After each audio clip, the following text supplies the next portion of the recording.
Hey guys, tonight we're hauling massive stones, dodging falling debris, and probably arguing with a master mason about the proper shade of mortar. You're knee-deep in mud, the air is thick with the smell of sweat and stone dust, and the relentless sun is beating down on your neck.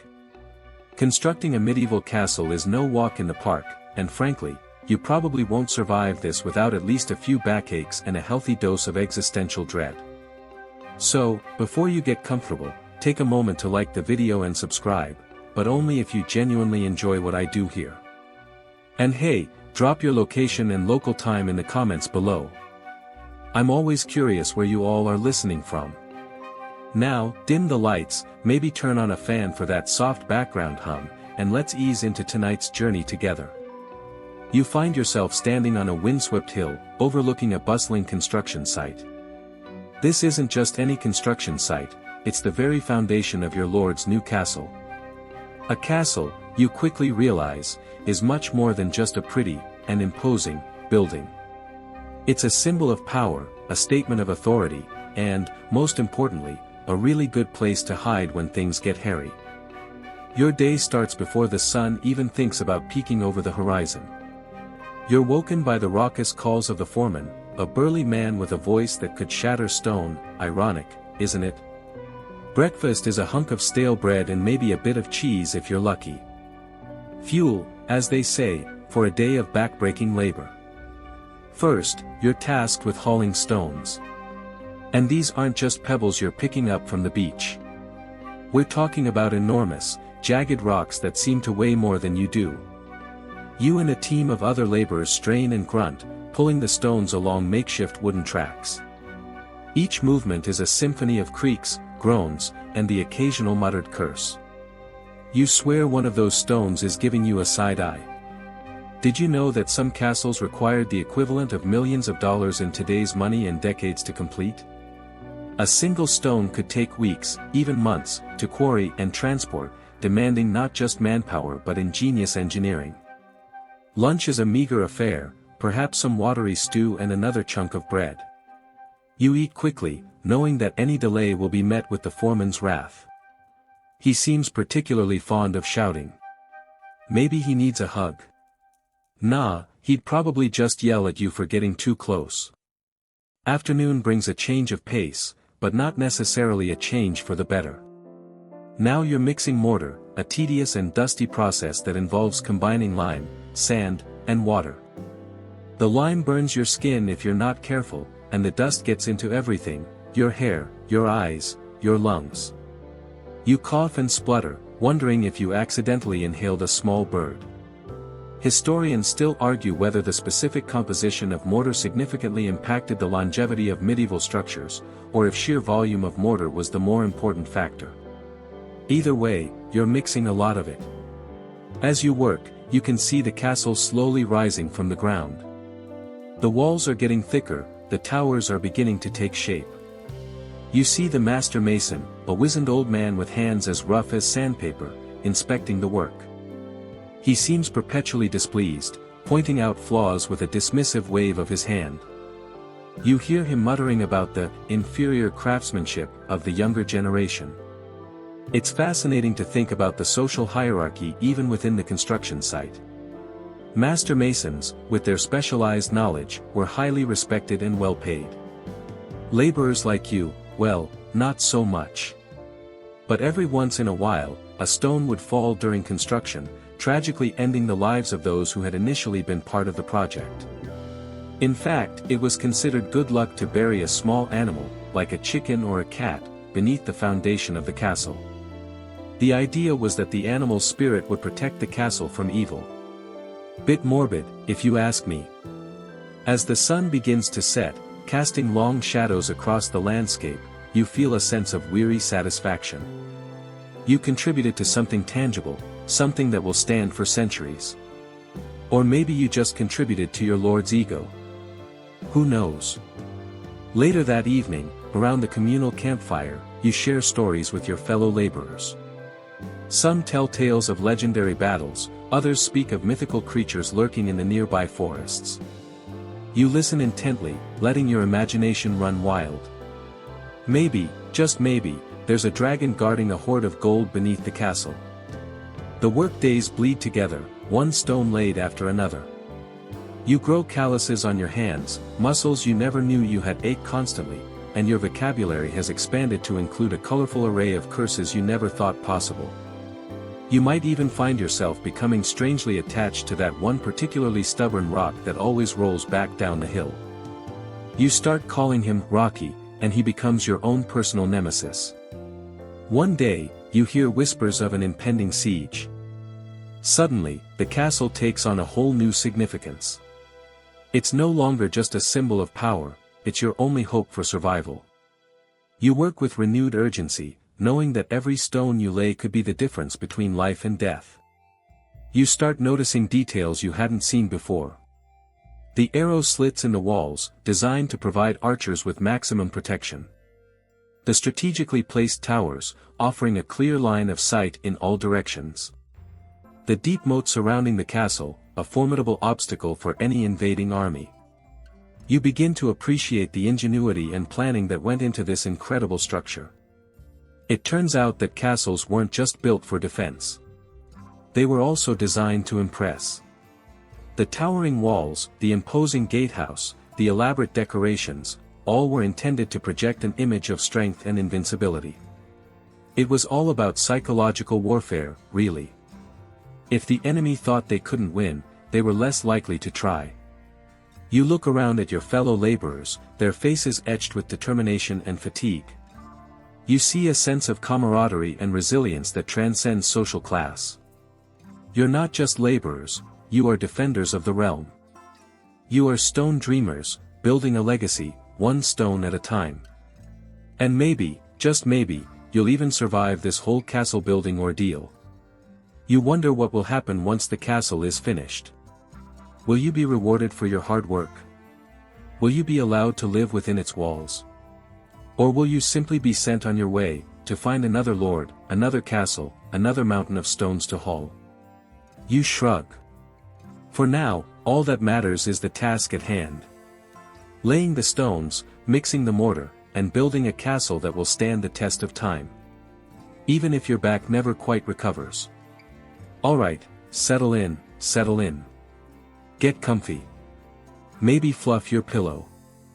We're diving back in, deeper now, into the nitty-gritty of building a medieval castle. Last time, we talked about the initial spark, the why of castle building. Now we're talking location, location, location. It's all about the land, baby. You trudge through the knee-high grass, the morning dew soaking into your boots. The sun, a hazy orange ball, is just beginning to peek over the horizon, painting the rolling hills in a soft, golden light. You're part of a survey team, and frankly, you're starting to regret signing up for this. It sounded so romantic in the Lord's recruitment speech, scouting the land. Choosing the perfect site. Protecting the realm. Reality? It's mostly mud, early mornings, and the constant fear of twisting an ankle. This isn't just a leisurely stroll, of course. You have a purpose. You're searching for the ideal spot to build a castle. And believe me, it's a process. We're talking serious real estate decisions here. This isn't some weekend DIY project, this is the defensive backbone of the entire region, and someone's gotta take the lead. Your lord, Good Ol Bartholomew, a name that just screams misguided confidence, doesn't it, wants a castle. Naturally. Every lord wants a castle. It's like the medieval equivalent of a midlife crisis sports car, only far more useful when the neighbors get testy. The first thing you're looking for, and arguably the most important, is a naturally defensible position. Think high ground. A hilltop, a bluff overlooking a river, a rocky outcrop. Anything that gives you a strategic advantage. Why make it easy for those pesky invaders, right? Let them huff and puff their way up a steep slope while you casually pour boiling oil on them. Metaphorically speaking, of course.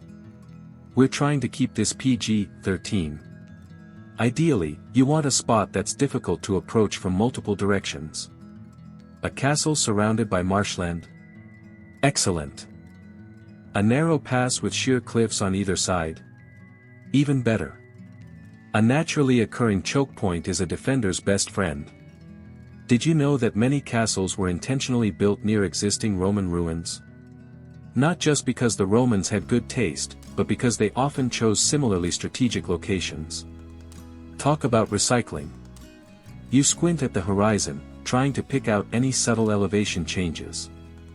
Your colleague, a perpetually grumpy fellow named Edgar, who, incidentally, smells faintly of cheese, is currently poking at a large rock with a stick. You suspect he's less interested in geological surveys and more interested in seeing if he can dislodge a badger. Beyond the obvious defensive advantages, you also need to consider resources. Building a castle requires a lot of materials. Stone, timber, water, the list goes on. Hauling all of that stuff from miles away is expensive and time-consuming. So, ideally, you want your castle site to be near a quarry, a forest, and a reliable water source. Water is especially crucial. Not just for drinking and cooking, though those are pretty important, but also for things like moats. Ah, the moat. The ultimate medieval swimming pool, filled with murky water and probably the occasional disgruntled eel. But seriously, a moat can be a formidable obstacle, slowing down attackers and making it much harder to breach the walls. You check your map, a parchment thing that looks suspiciously like it was drawn by a toddler using charcoal. It's surprisingly accurate, though. You can see the general layout of the surrounding area, including the location of known water sources and potential timber stands. It's surprisingly detailed, given that this was centuries before GPS. Your gaze drifts to a nearby stream, gurgling merrily as it meanders through the valley. A good sign. But you also need to consider the quality of the water. Is it clean? Is it reliable? Does it dry up in the summer? You wouldn't want to build a castle only to discover that your water supply is more of a trickle than a torrent. And speaking of resources, let's not forget about food. A castle needs to be able to sustain its population, especially during a siege. So, you also need to consider the surrounding farmland. Is there enough arable land to grow crops? Are there good hunting grounds nearby? Can you raise livestock? You don't want your defenders starving to death while the enemy is camped outside the walls, munching on roast boar. You notice Edgar has finally given up on badger baiting and is now examining a patch of unusually green grass. He grunts something unintelligible and then wanders off in the opposite direction. You make a mental note to ask him about it later, mainly because you're curious about what could possibly be so interesting about grass. Another crucial factor is access. While you want your castle to be defensible, you also need it to be accessible. You need to be able to get supplies in and out, and you need to be able to communicate with the outside world. A castle perched on an isolated mountaintop might be incredibly difficult to attack, but it's also incredibly difficult to reach. Trade routes, existing roads, navigable rivers, these are all things to consider. You pause, pulling out a small compass from your satchel. Navigating these hills is proving more difficult than you thought. You take a bearing, reorient yourself, and continue trudging onwards. This brings us to a fascinating, and often overlooked, aspect of castle planning, the local population. You don't want to build your castle in a location that's going to alienate your neighbors. After all, you need their support. You need them to provide labor, supplies, and, if necessary, even fight alongside you. Building a massive fortress right in the middle of their prime farmland is probably not the best way to win hearts and minds. And let's be honest, who wants pitchfork-wielding peasants storming your castle? Not ideal. Historians still argue whether lords actually took peasant concerns into consideration. Some believe that peasants had little to no impact on lordly decisions, but there's evidence that some castles were built in locations that minimized disruption to local communities. Did you know that some castles were even designed with specific gates and pathways to allow peasants to access their fields without having to go through the main castle entrance? It's a nice thought, anyway. You stumble slightly, catching yourself on a nearby tree. Your legs are starting to ache, and you're pretty sure you've developed a permanent crick in your neck from constantly scanning the horizon. Something you've also got to keep in mind is politics. Location can send a message. Building a castle near a border with a rival kingdom is a pretty clear signal of intent. It says, hey, we're here, and we're not going anywhere. Castles were often strategically placed to control key trade routes, to project power into disputed territories, or simply to intimidate the local population. And speaking of politics, consider the existing power structures. Building a new castle can disrupt the balance of power in the region. It can challenge the authority of other lords and create new rivalries. So, you need to tread carefully. You don't want to start a war just because you built a really impressive castle. You sigh, pulling out your water skin and taking a long swig. The water is lukewarm and slightly metallic, but it's better than nothing. You glance over at Edgar, who is now attempting to climb a particularly large tree. You really have to wonder about that guy. Alright, back to the surveying. You're walking through a densely wooded area now, the air thick with the scent of pine and damp earth. This area could work. It's somewhat secluded, but a well-hidden castle could be a serious strategic advantage. One quirky tidbit: some historians believe that castles weren't just defensive structures, but also symbols of power and prestige. The bigger and more impressive the castle, the more important the lord who owned it. It was like the medieval version of having the biggest yacht. Oh, this old thing. Just a little weekend getaway. It has, like, 20 towers. But sometimes, it all came down to one thing: money. Castle construction was an incredibly expensive undertaking. We're talking years of labor, tons of materials, and a small fortune in wages. A castle that looks really cool can be really, really pricey. So, you're always trying to find ways to cut costs without compromising on quality. Using local materials, employing experienced builders, and avoiding unnecessary embellishments are all ways to save money. You pause, noticing a peculiar formation of rocks. They seem to be arranged in a circle, almost like the remnants of an ancient structure. You cautiously approach, wondering if you've stumbled upon something significant. Maybe an ancient Roman fort. Or perhaps even something older. You get distracted by the possibility of finding treasure, accidentally falling into a hole, and finding an abandoned mineshaft that happens to be a shortcut that connects straight to a tavern. You shake your head, snapping yourself back to reality. You have a job to do. You need to find the perfect castle site, not daydream about hidden riches.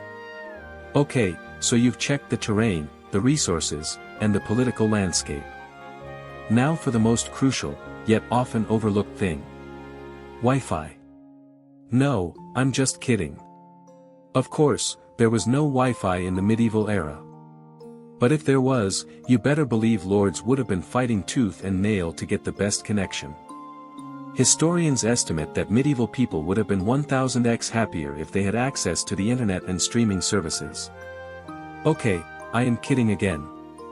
As you continue your survey, you realize that finding the ideal castle site is a bit like finding the perfect partner. You're looking for a combination of strength, stability, and, well, maybe not romance, but definitely a good strategic fit. You need a location that's defensible, resource-rich, accessible, and politically viable. And, of course, you need a lord who's willing to pay for it all. And now, you think, it's time for elevenses. So, as the sun climbs higher in the sky and your stomach starts to rumble, you keep searching. The perfect castle site is out there somewhere. And when you find it, you'll know it.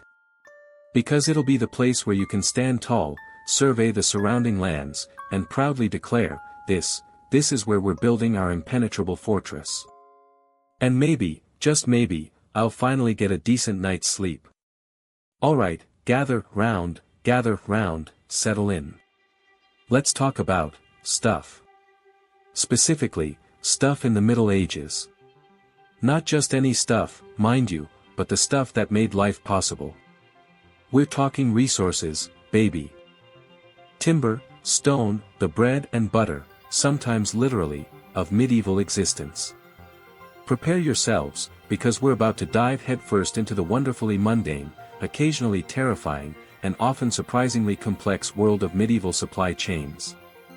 Think of it as a medieval Amazon, but with significantly less prime shipping and considerably more risk of getting robbed by highwaymen.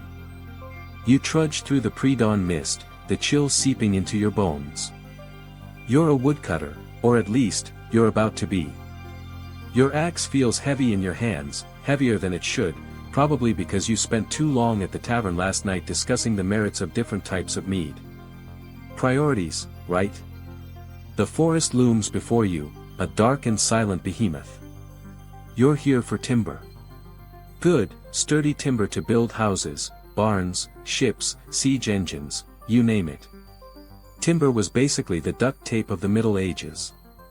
The process isn't exactly rocket science. Find tree, chop tree. But it is backbreaking work. You swing the axe, the sound echoing through the still morning air.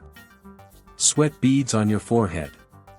This isn't a particularly glamorous job, but it's essential. After all, where would everyone live without timber? Out in the, oh wait. Actually, the process gets more complicated than just chopping. You can't just waltz into any forest and start felling trees. Most forests were owned by someone, the local lord, the church, even the king. You need permission, which usually means paying a fee or owing labor. And the type of tree you can cut down might be restricted, too. Oak, for example, was often reserved for shipbuilding, which was crucial for trade and defense. So, you might be stuck with lesser trees. The botanical equivalent of receiving socks for your birthday, year after year. Once you've got your timber, getting it to where it needs to go is another challenge. Rivers were the highways of the Middle Ages, so ideally, you'd fell trees near a river and float them downstream. But what if there's no river? That means hauling the timber by oxcart, which is slow, arduous, and incredibly boring. Imagine trying to binge-watch your favorite show at oxcart speed. You'd be ancient by the time you finished. Did you know that forests in the Middle Ages weren't always the dense, untouched wilderness we might imagine? Many were carefully managed wood pastures, where livestock grazed amongst the trees. This allowed for a symbiotic relationship, the animals kept the undergrowth down, and the trees provided shade and shelter. It's kind of like the medieval version of agritourism, but with more manure. Historians still argue whether these managed forests were more sustainable than later, more intensive forestry practices. The debate rages on, fueled by copious amounts of academic caffeine. Now, let's switch gears and talk about stone. You find yourself squinting under the midday sun, the dust swirling around your ankles. You're at a quarry, a noisy, chaotic place filled with the clang of hammers and the shouts of men. Stone is the foundation of medieval life, literally. Castles, cathedrals, bridges, even humble houses were built with stone. It's durable, strong, and, well, heavy. Very, very heavy. Quarrying stone is even more labor-intensive than cutting timber. You have to find a suitable rock face, drill holes, insert wedges, and then, boom. Hopefully, the stone breaks along the lines you want it to. If not, well, you've just wasted a lot of time and effort. And probably made your foreman very, very angry. The types of stone used varied depending on the region. Limestone, sandstone, granite, each had its own properties and uses. Limestone, for example, was relatively easy to carve, making it popular for decorative elements. Granite, on the other hand, was incredibly hard, making it ideal for fortifications. Think of it as choosing your medieval building materials based on their stats in a role-playing game. Getting the stone from the quarry to the construction site was a logistical nightmare. Remember those ox carts? Yeah, they're back. Except now, they're carrying tons of stone. This meant needing strong oxen, sturdy carts, and well-maintained roads. And, of course, a whole lot of patience. It's a good thing the medievals didn't have to deal with traffic jams. Or did they? I shudder to think about it. Here's a quirky tidbit for you. medieval builders sometimes used animal blood to strengthen mortar. Yes, you read that right. Blood. It was believed to improve the binding properties of the mortar, making it more resistant to cracking. Talk about building with a bit of edge. Speaking of construction, building a cathedral was a massive undertaking. It could take decades, even centuries, to complete. Generations of craftsmen would dedicate their lives to the project, passing down their skills and knowledge from father to son. It was a testament to their faith, their skill, and their sheer stubbornness. And let's be honest, probably a really good pension plan. Or at least the medieval equivalent. Now, let's not forget the essentials, the things that kept people alive and functioning: food, water, and, well, mostly food. You find yourself bartering with a farmer at the local market. He's got grain, vegetables, and maybe even a bit of meat. You need it all. Medieval diets were, shall we say, limited. Bread was the staple food, supplemented by whatever vegetables were in season. Meat was a luxury, reserved for the wealthy or for special occasions. It was a simple existence, but not a particularly varied one. You were probably really excited when it was lentil stew night. Water, of course, was essential, but it wasn't always safe to drink. Rivers and wells were often polluted with sewage and other contaminants. This led to the popularity of alcoholic beverages, like beer and ale, which were safer to consume because the alcohol killed many of the harmful bacteria. So, you might say that the medievals were inadvertently practicing public health through intoxication. Cheers to that. Salt was another crucial resource. It was used to preserve food, especially meat, which was vital for surviving the winter. Salt was so valuable that it was sometimes used as currency. You know, like if you were really broke and wanted to impress a date at medieval McDonald's. "I'll trade you this pinch of salt for a burger, milady." Trade routes played a vital role in the distribution of resources. Merchants traveled long distances, braving bandits, storms, and exorbitant tolls, to bring goods from far-off lands. Spices from the east, textiles from Italy, furs from Scandinavia, these luxury items were highly sought after by the wealthy. But even basic goods like grain and iron were traded extensively.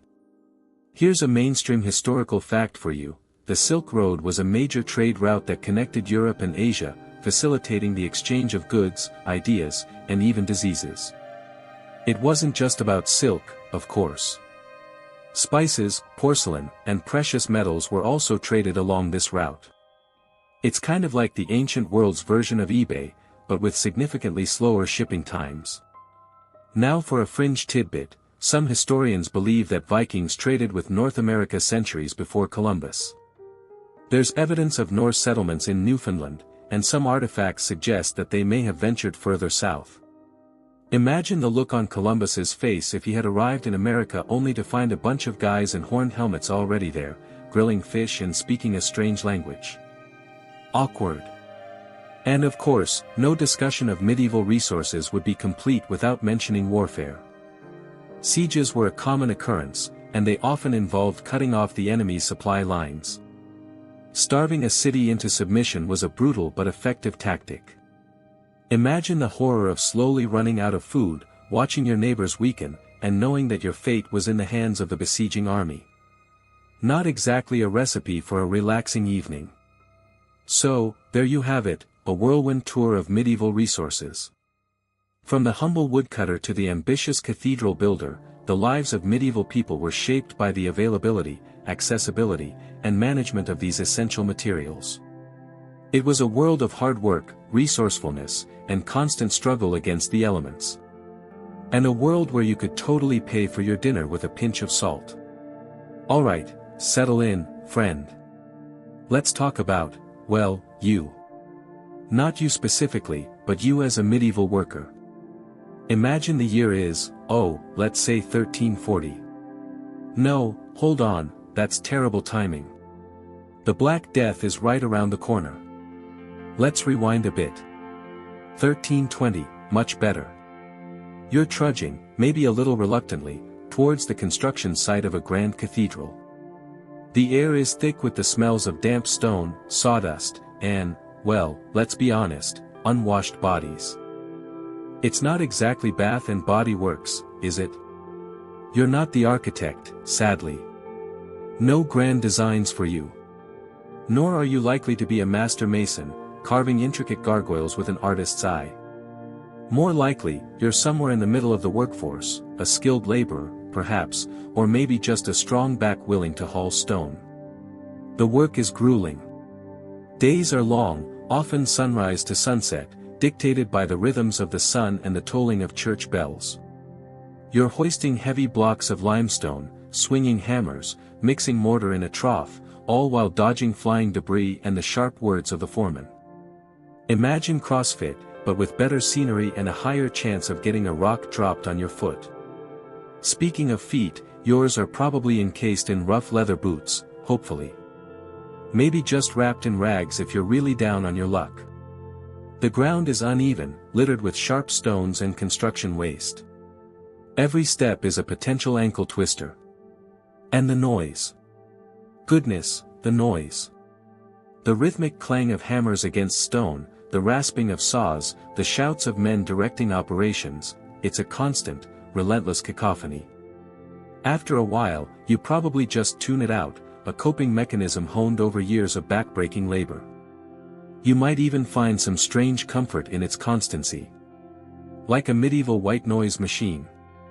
You're part of a complex system, a tightly woven network of individuals with specialized skills. There are the quarrymen, blasting and cutting stone from the earth. The carpenters, crafting wooden scaffolding and supporting structures. The glaziers, creating stained glass windows that will flood the cathedral with light. And of course, the blacksmiths, forging the tools that everyone else uses. It's kind of like a medieval version of a really, really big construction company. And who's in charge of this whole enterprise? Well, that depends. Sometimes, it's the church itself, commissioning the project to honor God and demonstrate its power. Other times, it's a wealthy nobleman, looking to secure his legacy and perhaps earn a bit of divine favor. The project is overseen by a master builder, a sort of medieval CEO, who is responsible for the overall design and execution of the construction. This person, often a highly skilled architect and engineer, is the one who translates the grand vision into reality. Think of them as the Christopher Nolan of the 14th century. Now, let's talk about food. Sustaining this workforce requires a constant supply of provisions. Your diet would likely consist of simple, hearty fare, bread, porridge, beans, perhaps some cheese or salted meat if you're lucky. You wouldn't be getting any avocado toast, that's for sure. Ale or beer are common beverages, often weaker than what we drink today, but still capable of providing a much-needed boost of energy, and a mild buzz, probably. Water, while available, is often suspect, prone to contamination. Cleanliness was not exactly a watchword in the Middle Ages. It's probably best not to think too much about what else might be floating around in your drinking water. And what about breaks? Surely, even medieval laborers deserve a bit of respite, right? Well, yes and no. Officially, there might be designated rest periods, perhaps coinciding with midday prayers.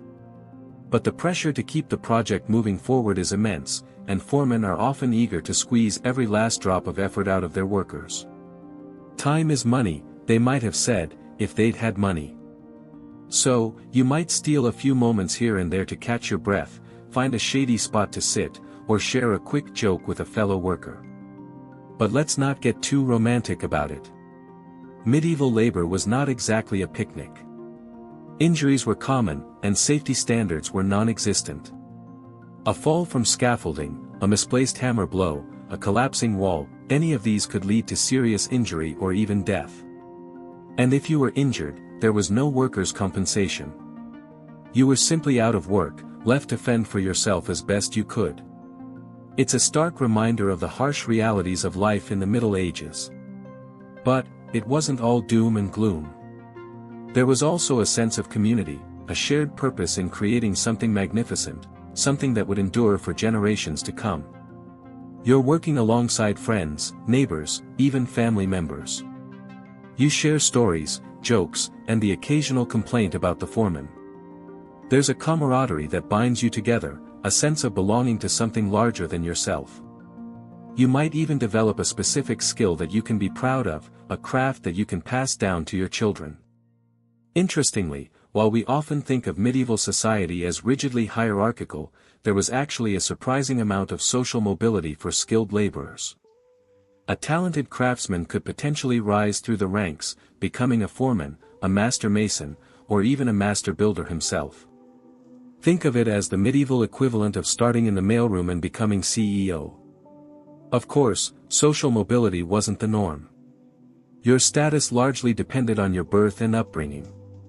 But the possibility was there, however slim. And that possibility, that glimmer of hope, might be enough to keep you going through those long, arduous days. Now, here's a quirky bit of medieval trivia for you. Did you know that some medieval guilds had elaborate initiation rituals, often involving bizarre costumes, secret handshakes, and even mock battles? Imagine pledging allegiance to the Plumbers Guild by dressing up as a giant faucet and dueling with a toilet plunger. It sounds like something straight out of Monty Python, doesn't it? And speaking of guilds, they played a crucial role in regulating medieval labor. Guilds were essentially trade associations, organizations of craftsmen and merchants who controlled the production and distribution of goods. They set standards for quality, regulated prices, and provided training for apprentices. They also offered mutual support to their members, providing financial assistance in times of hardship. Think of them as a combination of a union, a regulatory agency, and a fraternal organization. One area that historians still argue about is the exact nature of the relationship between these guilds and the broader community. Were they primarily concerned with protecting the interests of their members, or did they also play a broader role in promoting social welfare and economic development? The answer, as is often the case with historical questions, is probably somewhere in between. Let's consider the role of women in the medieval workforce. While it's true that many occupations were dominated by men, women were far from absent from the labor force. They worked as farmers, artisans, merchants, and even as laborers on construction sites. They also played a crucial role in the domestic economy, managing households, raising children, and producing goods for sale or trade. In some cases, women even ran their own businesses, particularly in trades such as textiles and food preparation. And what about children? Sadly, childhood labor was a common feature of medieval life. Children as young as 5 or 6 years old might be put to work, assisting their parents in the fields or workshops. While some children received formal apprenticeships, many others were simply exploited as cheap labor. It's a sobering reminder of the different values and priorities of the medieval world. Now, as the sun begins to dip below the horizon, casting long shadows across the construction site, it's time to pack up your tools and head home. You're tired, sore, and covered in dust, but you've contributed to something significant, something that will stand for centuries. You've helped to build a cathedral, a symbol of faith, power, and human ingenuity. As you trudge home, you pass other workers, their faces etched with the same mix of weariness and quiet satisfaction. You exchange nods, perhaps a few words of greeting. There's a sense of camaraderie, a shared understanding of the hard work and dedication that goes into building something truly great. You might stop at a local tavern for a pint of ale, sharing stories and jokes with your fellow workers. Or maybe you simply head home to your family, eager for a warm meal and a good night's sleep. Whatever you do, you can take pride in the fact that you're a part of something important. You're a builder, a creator, a contributor to the rich tapestry of medieval life. And even though your name may never be recorded in the history books, your work will endure, a testament to the skill, the resilience, and the unwavering spirit of the medieval workforce. And if that isn't something to be proud of, I don't know what is. Just try not to think about how much better your back would feel with a modern mattress. Or maybe a massage. Definitely a massage. Okay, settle in, grab your favorite beverage, chamomile tea, maybe. And let's talk about foundations. Not the kind that smooths out your complexion, although a good foundation there is definitely important too. No, we're talking about the literal base upon which everything else rests, building foundations. You trudge onto the building site, sun beating down, or maybe it's drizzling, because let's be honest, construction sites are rarely picturesque. The air is thick with the smell of damp earth and diesel. You squint, trying to make sense of the chaos. But before the cranes arrive and the steel beams go up, before the walls rise and the roof goes on, there's the foundation. It's the unsung hero, the silent guardian, the architectural equivalent of that friend who always volunteers to be the designated driver. Think about it. Everything, that structure relies on this layer. A wobbly foundation. Well, say goodbye to level floors, crack-free walls, and maybe even the entire building staying upright. Trust me, you don't want to be that person whose house is leaning like the Tower of Pisa's awkward cousin. So, how do you even begin? Well, first, you gotta dig. I mean, really dig. We're talking about moving tons of earth, enough to fill, I don't know, several Olympic-sized swimming pools. That sounds about right, doesn't it? And all that dirt has to go somewhere. Suddenly, your neighbor's offer to borrow some topsoil for his garden seems a lot less appealing, doesn't it? Now, the depth of the excavation depends on a bunch of factors. Soil type is a big one. Is it solid rock? Lucky you. Then you can get away with a relatively shallow foundation. Is it squishy clay? Buckle up, buttercup, because you're going deep. The weight of the building is another consideration, obviously. A one-story shed doesn't need the same foundation as a skyscraper. And then there's the frost line. That's the depth to which the ground freezes in winter. If your foundation is above the frost line, the freezing and thawing of the ground can cause it to heave and crack. It's like the earth giving your house a very slow, very destructive wedgie. No one wants that. Historically, foundations weren't always so scientific. Think about the pyramids of Egypt. Those massive structures were built on relatively simple foundations of leveled bedrock and compacted sand. But they also had the advantage of being, well, pyramids. The wide base and sloping sides distributed the weight evenly, making them incredibly stable. That, and the fact they were built by, let's just say, enthusiastic laborers. But let's be real, not everyone is building a pyramid. So you clear the area, the hole is dug, and then comes the concrete. Glorious, gray, incredibly useful concrete. It's the binder that holds everything together, the glue that makes sure your house doesn't decide to become a pile of rubble after the first good storm. You pour it in, making sure it's level and compacted. This is where your inner perfectionist gets to shine. Seriously, get out your level and obsess. It's okay, no one's judging. Different types of foundations are available: slab foundations, crawl space foundations, and basement foundations. Slabs are the simplest, just a big, thick concrete pad poured directly on the ground. Crawl spaces offer a little bit of room for utilities and repairs, while basements provide extra living space. And storage space, obviously. Who doesn't need more storage space? That's rhetorical, obviously.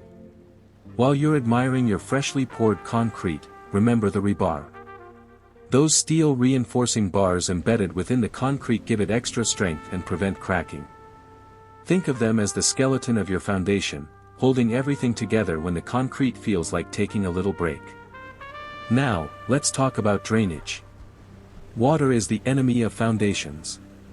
It can seep in, freeze, expand, and crack everything. So, you need to make sure you have a good drainage system in place.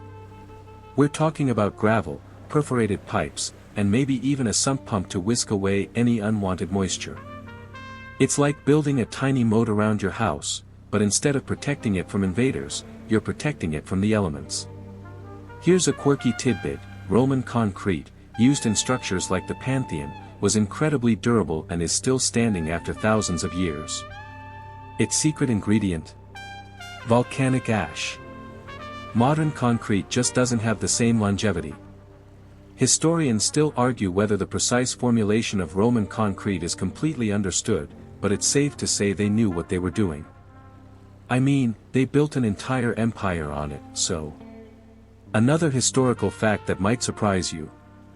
The Great Wall of China, while mostly known for its imposing brick and stone sections, actually incorporates different construction methods depending on the region.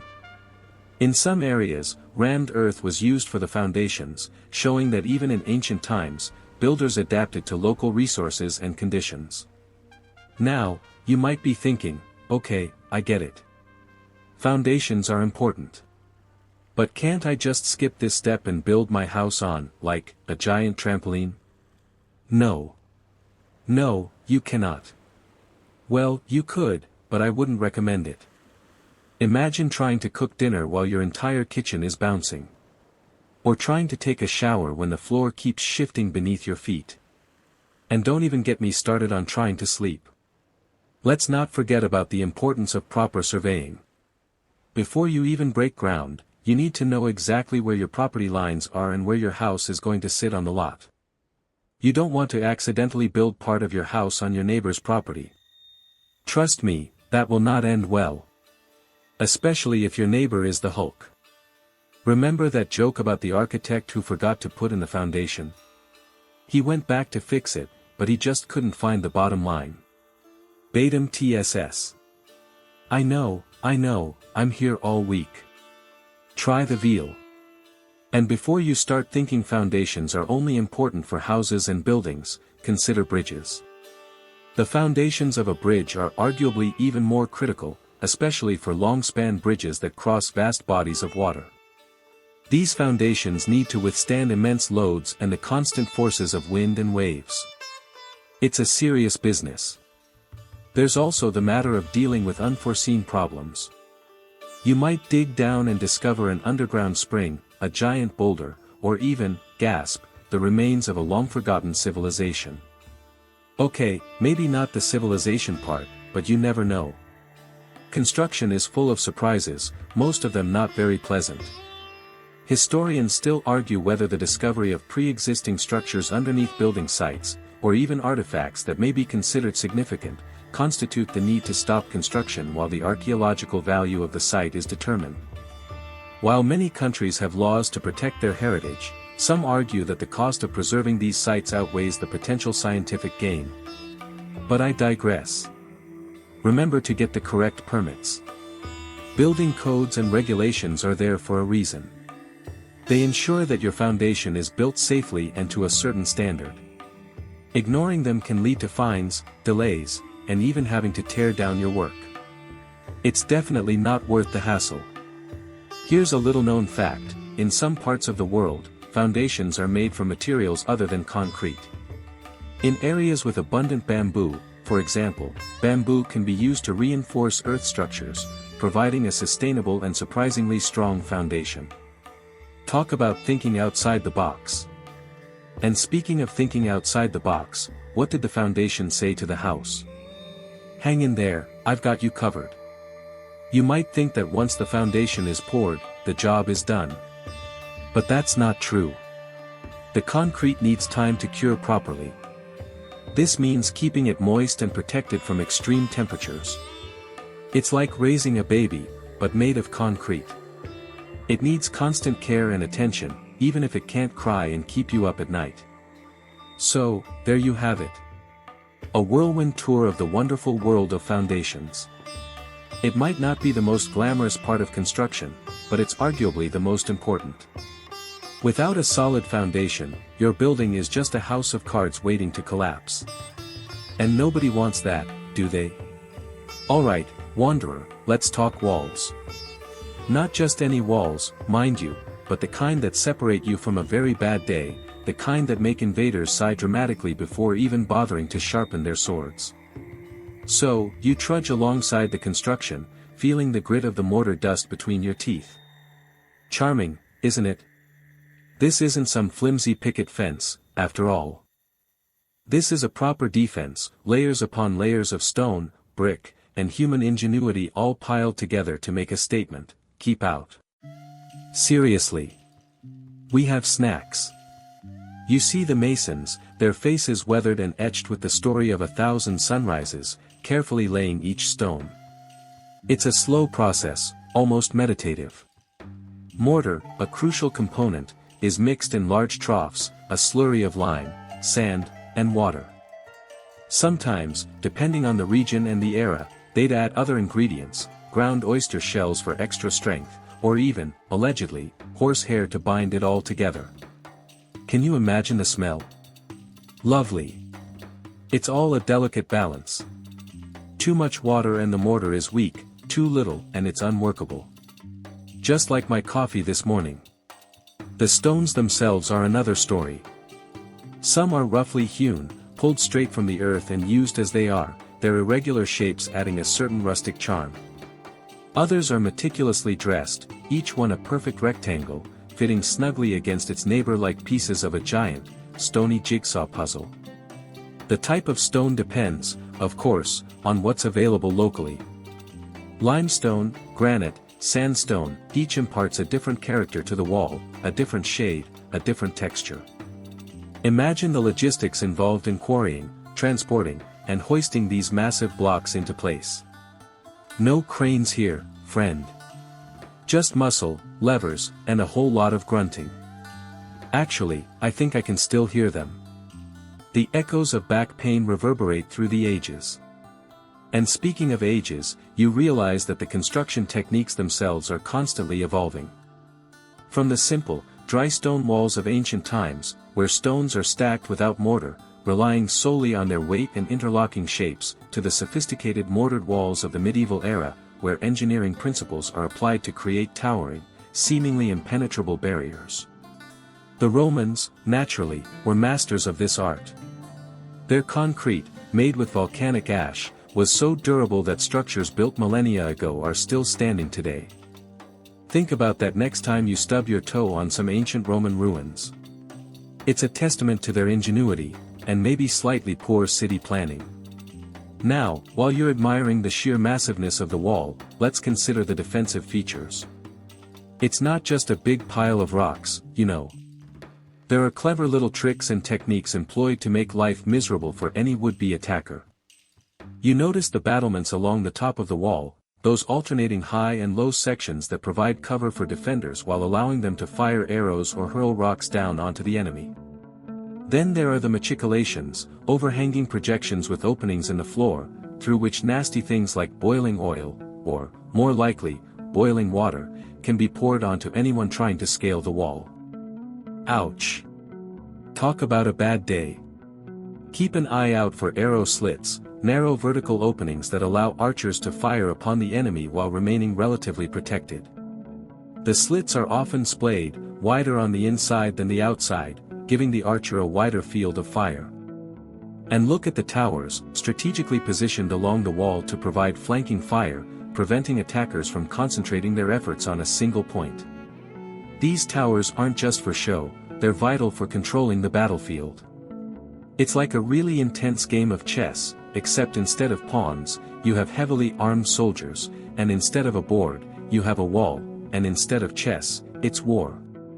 Speaking of towers, there's always been a debate about the ideal shape. Round towers are generally considered to be stronger than square ones, as they don't have any corners that can be easily targeted by siege engines.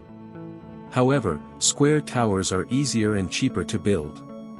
So, a pragmatic decision, often. And in some cases, the placement of the tower was more important than the shape. Historians still argue whether strategic placement or architectural design played a more critical role in successful defense. All I know is, I wouldn't want to be the one leading the charge against either. There are other, subtler defensive features as well. You notice the moat, that water-filled ditch that surrounds the wall, making it difficult for attackers to approach. Moats aren't just filled with water, though. Sometimes they're dry ditches, filled with sharpened stakes or other nasty surprises. And sometimes, they're even used as, well, let's just say they're used for waste disposal. Imagine the smell of that moat on a hot summer day. The invaders might just decide to turn around and go home. A truly innovative, if unsavory, defense tactic. And then there's the gate. The weak point in any defensive system. The gate is heavily fortified, with multiple layers of protection. A portcullis, a heavy grating that can be quickly lowered to block the entrance. Murder holes, openings above the gate through which defenders can drop stones or other unpleasantries onto anyone trying to break through. And often, a barbican, an outer gatehouse that provides an extra layer of defense. The gate is a complex system in itself, a gauntlet that any attacker must run. But here's a quirky little tidbit for you. Did you know that some cultures actually incorporated psychological warfare into their wall construction? Intentionally placing skulls or other macabre objects into the walls, to unnerve potential invaders. It's a bit like leaving a threatening note on your front door, only on a much grander, more permanent scale. I suppose that's one way to deter unwanted visitors. The height of the wall is, naturally, a crucial factor. The higher the wall, the harder it is to climb or breach. But height also presents its own challenges. A taller wall requires more materials, more labor, and is more susceptible to damage from earthquakes or undermining. Finding the right balance between height and stability is a constant challenge for builders. And let's not forget the aesthetic aspect of these walls. While their primary purpose is defensive, they're also often designed to be impressive, to project power and authority. Intricate carvings, decorative battlements, and imposing gateways all contribute to the overall effect. These walls are not just barriers, they're statements. They're symbols of strength, resilience, and the determination to defend what is within. The Great Wall of China, for example, isn't just a single wall, but a series of fortifications built over centuries by different dynasties. Its sheer scale and grandeur are awe-inspiring. It snakes across mountains and deserts, a testament to the power and ambition of the Chinese emperors. Although, contrary to popular belief, you actually can't see it from the moon with the naked eye. That's a myth. Sorry to burst your bubble. Now, you're probably thinking, all this stone and mortar must cost a fortune. And you'd be right. Building these walls was an incredibly expensive undertaking, requiring vast resources and the labor of countless individuals. Taxes were raised, armies were conscripted, and entire economies were geared towards the construction effort. Walls weren't just built of stone and mortar, they were built with the sweat, tears, and financial sacrifices of an entire society. And here's something interesting. Sometimes, rulers would intentionally build walls that were too expensive to maintain, as a way to bankrupt their rivals. It's a bit like buying your neighbor a ridiculously expensive gift, knowing that they can't afford to reciprocate. A sneaky, and rather passive-aggressive, form of warfare. But ultimately, walls are not invincible.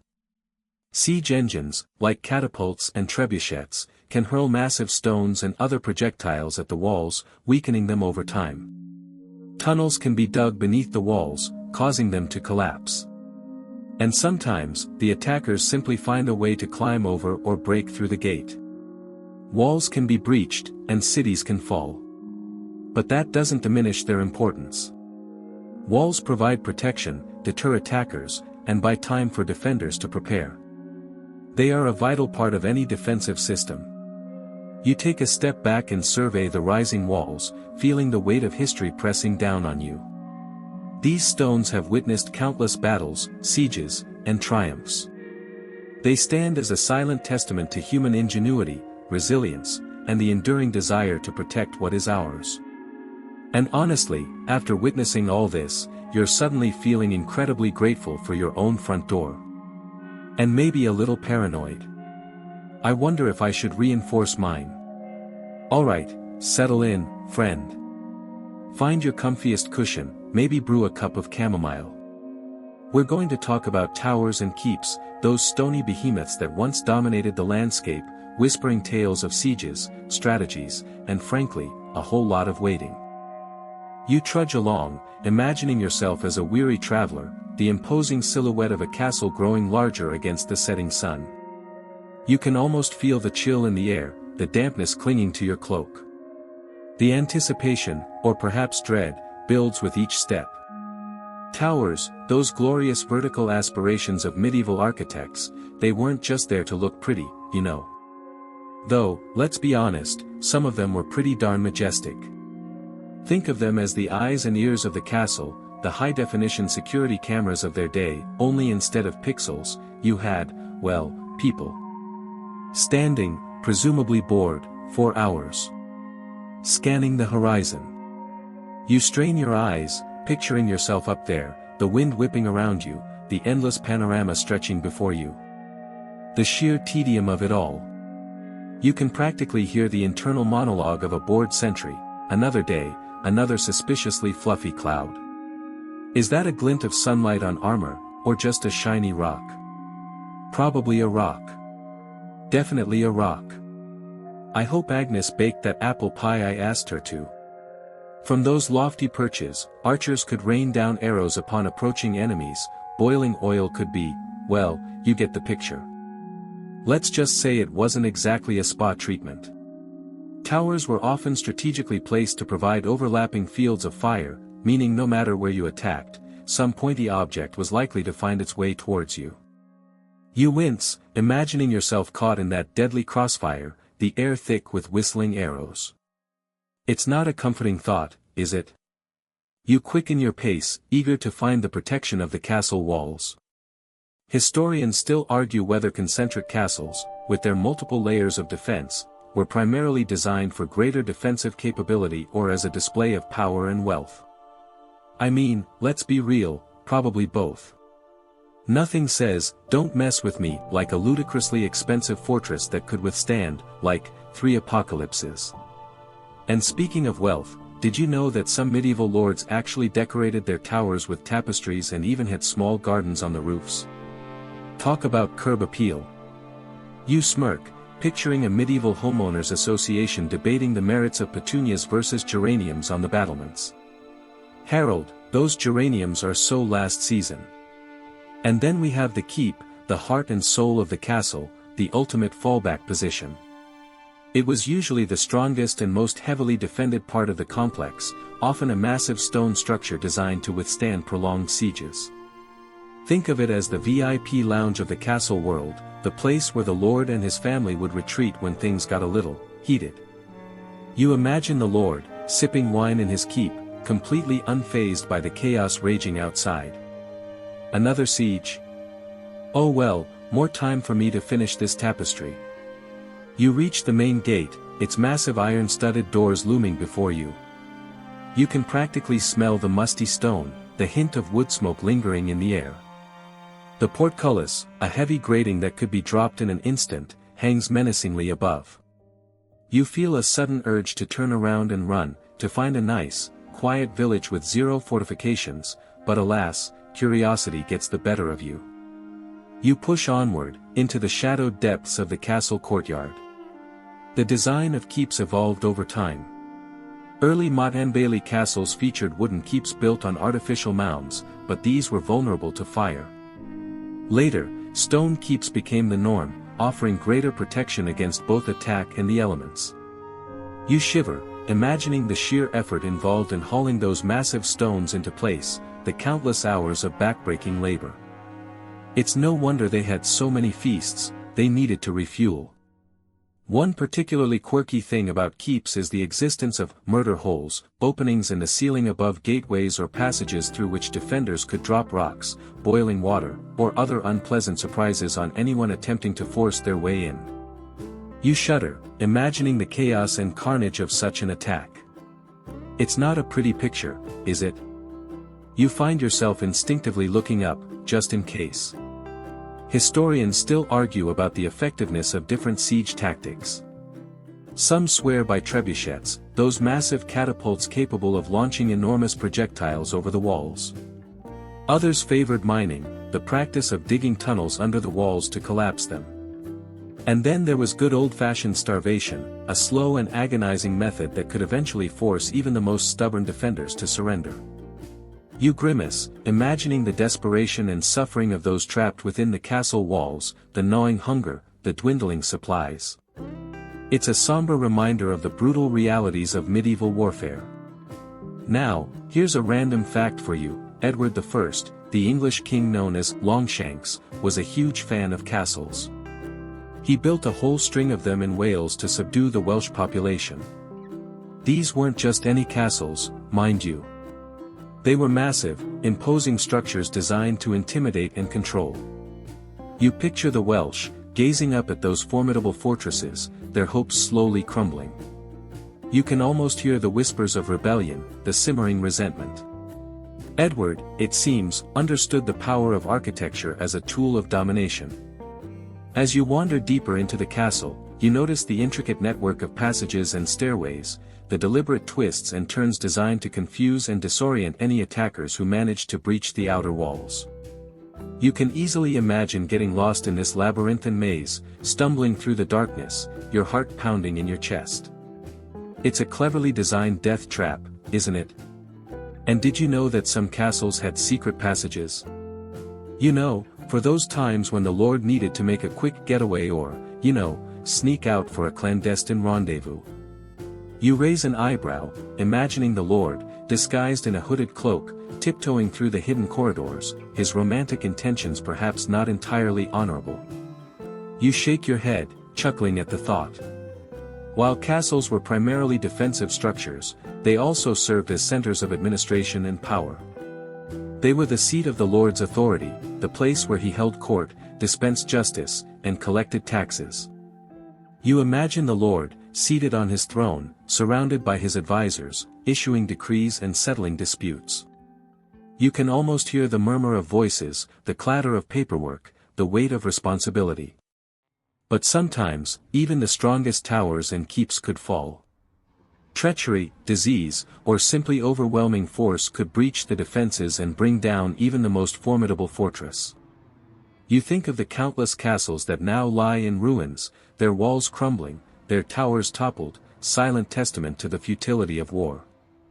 It's a poignant reminder of the impermanence of even the most impressive human creations. You pause, a sense of melancholy washing over you. Historians still argue about the role of castles in shaping medieval society. Were they primarily instruments of oppression, used to control and subjugate the population? Or did they provide a degree of security and stability, protecting the surrounding communities from raiding and invasion? The truth, as always, is probably somewhere in between. You ponder the question, the complexities of the past weighing on your mind. It's never as simple as good versus evil, is it? You emerge from the depths of the castle, blinking in the sunlight. The imposing structure now seems less menacing, more a relic of a bygone era. You've learned a little about towers and keeps, their purpose, their design, their role in shaping history. And hopefully, you've had a little fun along the way. Now, go forth and impress your friends with your newfound knowledge of medieval fortifications. And remember, when life gets tough, just imagine yourself holed up in a keep, sipping wine and ignoring all the chaos outside. It might just help you get through the day. Maybe. Oh. One last bit, the weirdest castle anecdote I know. A Scottish clan once used a herd of cattle to break through a castle gate. Talk about a moving experience. You're standing before it now, a looming stone giant. Not a friendly giant, mind you, more like the perpetually grumpy bouncer at the world's most exclusive, defensive structure. This is the gatehouse, and trust me, it's a lot more complicated than just a big door and a couple of arrow slits. Feel the cool stone beneath your fingertips. That's history, baby. Centuries of strategizing, building, and, yes, probably some spilled medieval coffee. You trudge forward, your boots echoing on the approach. Imagine the sounds that used to echo here. Not just footsteps, but the clatter of hooves, the creak of wagons, the shouts of merchants, all vying for entry. Or, conversely, the screams of those trying to avoid entry, perhaps as unwelcome guests. The gatehouse is essentially the castle's front door, but if you think of your own front door as something reinforced with boiling oil and murder holes, you're on the right track. It's the most vulnerable point in any fortification, and as such, it received an enormous amount of attention from medieval architects. Take a deep breath. You're noticing the height, aren't you? That's deliberate. Height provides a commanding view, allowing defenders to rain down all sorts of unpleasantries on any attackers foolish enough to get close. Archers would be positioned on the walls above, ready to unleash a hail of arrows. Sometimes, they'd even drop rocks or, you guessed it, boiling oil. Though, let's be honest, boiling oil was probably more of a last resort. I mean, think of the mess. And the risk of a workplace injury if you splashed it on a comrade. Health and safety wasn't exactly top priority back then, but even medieval lords probably preferred a clean castle floor. Now, move closer to the gate itself. You'll see it's not just one door. Often, it's a series of gates, sometimes with a portcullis thrown in for good measure. A portcullis, for the uninitiated, is essentially a heavy, usually iron, gate that drops vertically in slots. Imagine a giant metal window shade, but instead of blocking out sunlight, it blocks out invaders, and daylight, probably. The strategic purpose is to trap the enemy. They get past the first gate, feeling all smug and victorious, then, thwack. The portcullis slams down behind them, cutting them off from their reinforcements and leaving them vulnerable to attack from all sides. It's like a medieval, slightly rusty, version of a bear trap. But how do you defend against a portcullis? Well, you could try to prop it up with something. A log, a conveniently sized boulder, maybe even a very determined gnome. But the defenders have thought of that. Often, there would be slots in the sides of the gatehouse, allowing them to drop spears or pour, you guessed it, hot oil through the gaps to dislodge any attempts to jam the portcullis. They really liked that hot oil. Moving deeper into the gatehouse, you start to discern the murder holes, also sometimes called machicolations. These were openings in the floor or ceiling, through which defenders could drop stones, boiling water, or, yes, even more hot oil onto the heads of anyone who managed to breach the outer gate. You know, just in case they hadn't got the message yet. Medieval architects were, if nothing else, thorough. Historians still argue whether boiling oil was as common as popular culture suggests. Some believe it was more likely boiling water, as oil was expensive.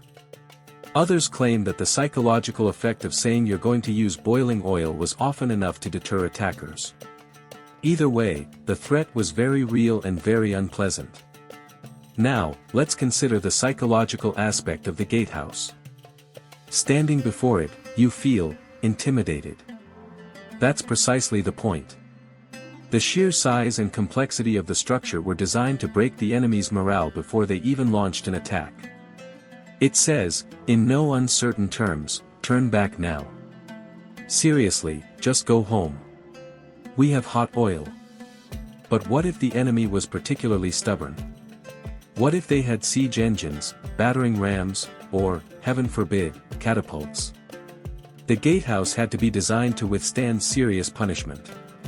The walls were incredibly thick, often several meters in width, and built of strong stone. The corners were usually reinforced, as they were the most vulnerable to damage. And the entrance itself was rarely a straight shot. Instead, you'd usually find a series of turns and bends, designed to slow down attackers and expose them to flanking fire. It's like a medieval version of those supermarket checkout mazes, except instead of impulse buys, you're faced with a volley of arrows. Now, here's a quirky tidbit for you. Some gatehouses had secret passages and escape routes. Imagine the lord of the castle, under siege, quietly slipping out through a hidden tunnel, leaving his enemies to celebrate their temporary victory. It's like a medieval magic trick, only instead of pulling a rabbit out of a hat, you're pulling a fully grown nobleman out of a wall. One of the most famous gatehouses in England, that of Harlech Castle in Wales, was built by Edward I in the 13th century as part of his campaign to subdue the Welsh. These gatehouses were a crucial element in asserting English dominance. They weren't just defensive structures, they were symbols of power. In fact, Harlech Castle was nearly impregnable, except maybe for the time when a local townswoman snuck in and gave the royal soldiers a severe case of the hiccups. I read that on the internet, so you know it's true. But there was also another purpose for the gatehouse. Not just to keep people out, but to control who comes in. It was a customs post, a toll booth, a place to inspect goods and collect taxes. The gatehouse was a key node in the medieval economy, regulating the flow of people and resources. Speaking of flow, the flow of news was also controlled at the gatehouse. Messengers would arrive with important tidings, and the gatekeepers would decide who got to see the lord of the castle, and when. They were essentially the castle's social media managers, curating the information that reached the top. Now, as you turn to leave, let's consider the legacy of the gatehouse. It's not just a relic of the past. The principles of gatehouse design, the emphasis on layered defenses, controlled access, and psychological deterrence, are still relevant today. Think about modern security systems, airport checkpoints, even the security measures around government buildings. They all owe a debt to the humble medieval gatehouse. You walk away from the gatehouse, the echoes of your footsteps fading. The sun is setting, casting long shadows across the stone walls. As you look back, you can almost hear the sounds of the past, the clang of the portcullis, the shouts of the guards, the rumble of siege engines. And, of course, the hiss of boiling oil. The gatehouse stands as a silent testament to the ingenuity, and, let's face it, the brutality, of medieval warfare. And it's the reason that, even today, when someone asks you how your day is going, you might just be tempted to reply, well, at least I didn't get covered in hot oil. Alright, deep breaths, friend. You've braved the outer bailey, navigated the gatehouse gauntlet, and now, finally, you stand within the heart of the castle. The air here feels different, heavier somehow, still carrying that faint scent of stone and damp earth, but layered with the ghosts of countless meals cooked, stories told, and lives lived, and lost, let's be real. You trudge onward. Forget the Hollywood image of vast, echoing halls. Most castles, especially the earlier ones, were surprisingly cramped. Think of them less like palaces and more like fortified apartment complexes. Space was at a premium, every square foot meticulously planned for defense and efficiency. You can almost feel the press of bodies, the constant activity, the sheer business of daily life that permeated these walls. You find yourself in what would have been the main hall. This wasn't just a corridor, it was the castle's social hub, its dining room, its court of law, and occasionally, its bedroom for the lower-ranking members of the household. Imagine the sheer cacophony. The clatter of cutlery, the murmur of conversation, the barking of dogs scavenging for scraps underfoot. You can almost smell the roasting meat, the stale ale, and, is that unwashed laundry? Yeah, probably unwashed laundry. Hygiene wasn't exactly a priority back then, you know. They hadn't even invented Febreze. Notice the fireplace dominating one end of the hall. It's massive, isn't it? This wasn't just for warmth, it was the heart of the castle, both literally and figuratively. Around it, people would gather for warmth, light, and companionship. Stories were told, songs were sung, and deals were struck in the flickering firelight. You can practically see the lord of the manor holding court here, dispensing justice and settling disputes. Imagine trying to get a word in edgewise. The floors are flagstone, worn smooth by centuries of footsteps. You can feel the chill seeping through your boots. Layering was key back then. Think leggings, thick wool socks, maybe even some strategically placed straw in your boots. Fashion wasn't always comfortable, darling. Historians still argue whether the average peasant owned more than 2 sets of clothing, so layering was crucial for survival during the winter. Moving on, you venture into what would have been the solar, the Lord's private chamber. This was his retreat, his office, his sanctuary. It was, in theory, a quieter, more comfortable space than the main hall. You might find tapestries adorning the walls, providing a touch of color and insulation. Maybe even a small window, offering a precious glimpse of the outside world. Privacy was a luxury, and this was where the Lord could find a semblance of it. Look closely at the walls. You might see remnants of paint or plaster. Castles weren't always the drab, gray fortresses we imagine them to be. Many were brightly colored, adorned with vibrant murals and decorative patterns. Imagine the surprise of an invading army, expecting a grim, imposing structure and instead finding something resembling a medieval circus. It's enough to make you want to paint your living room bright purple, isn't it?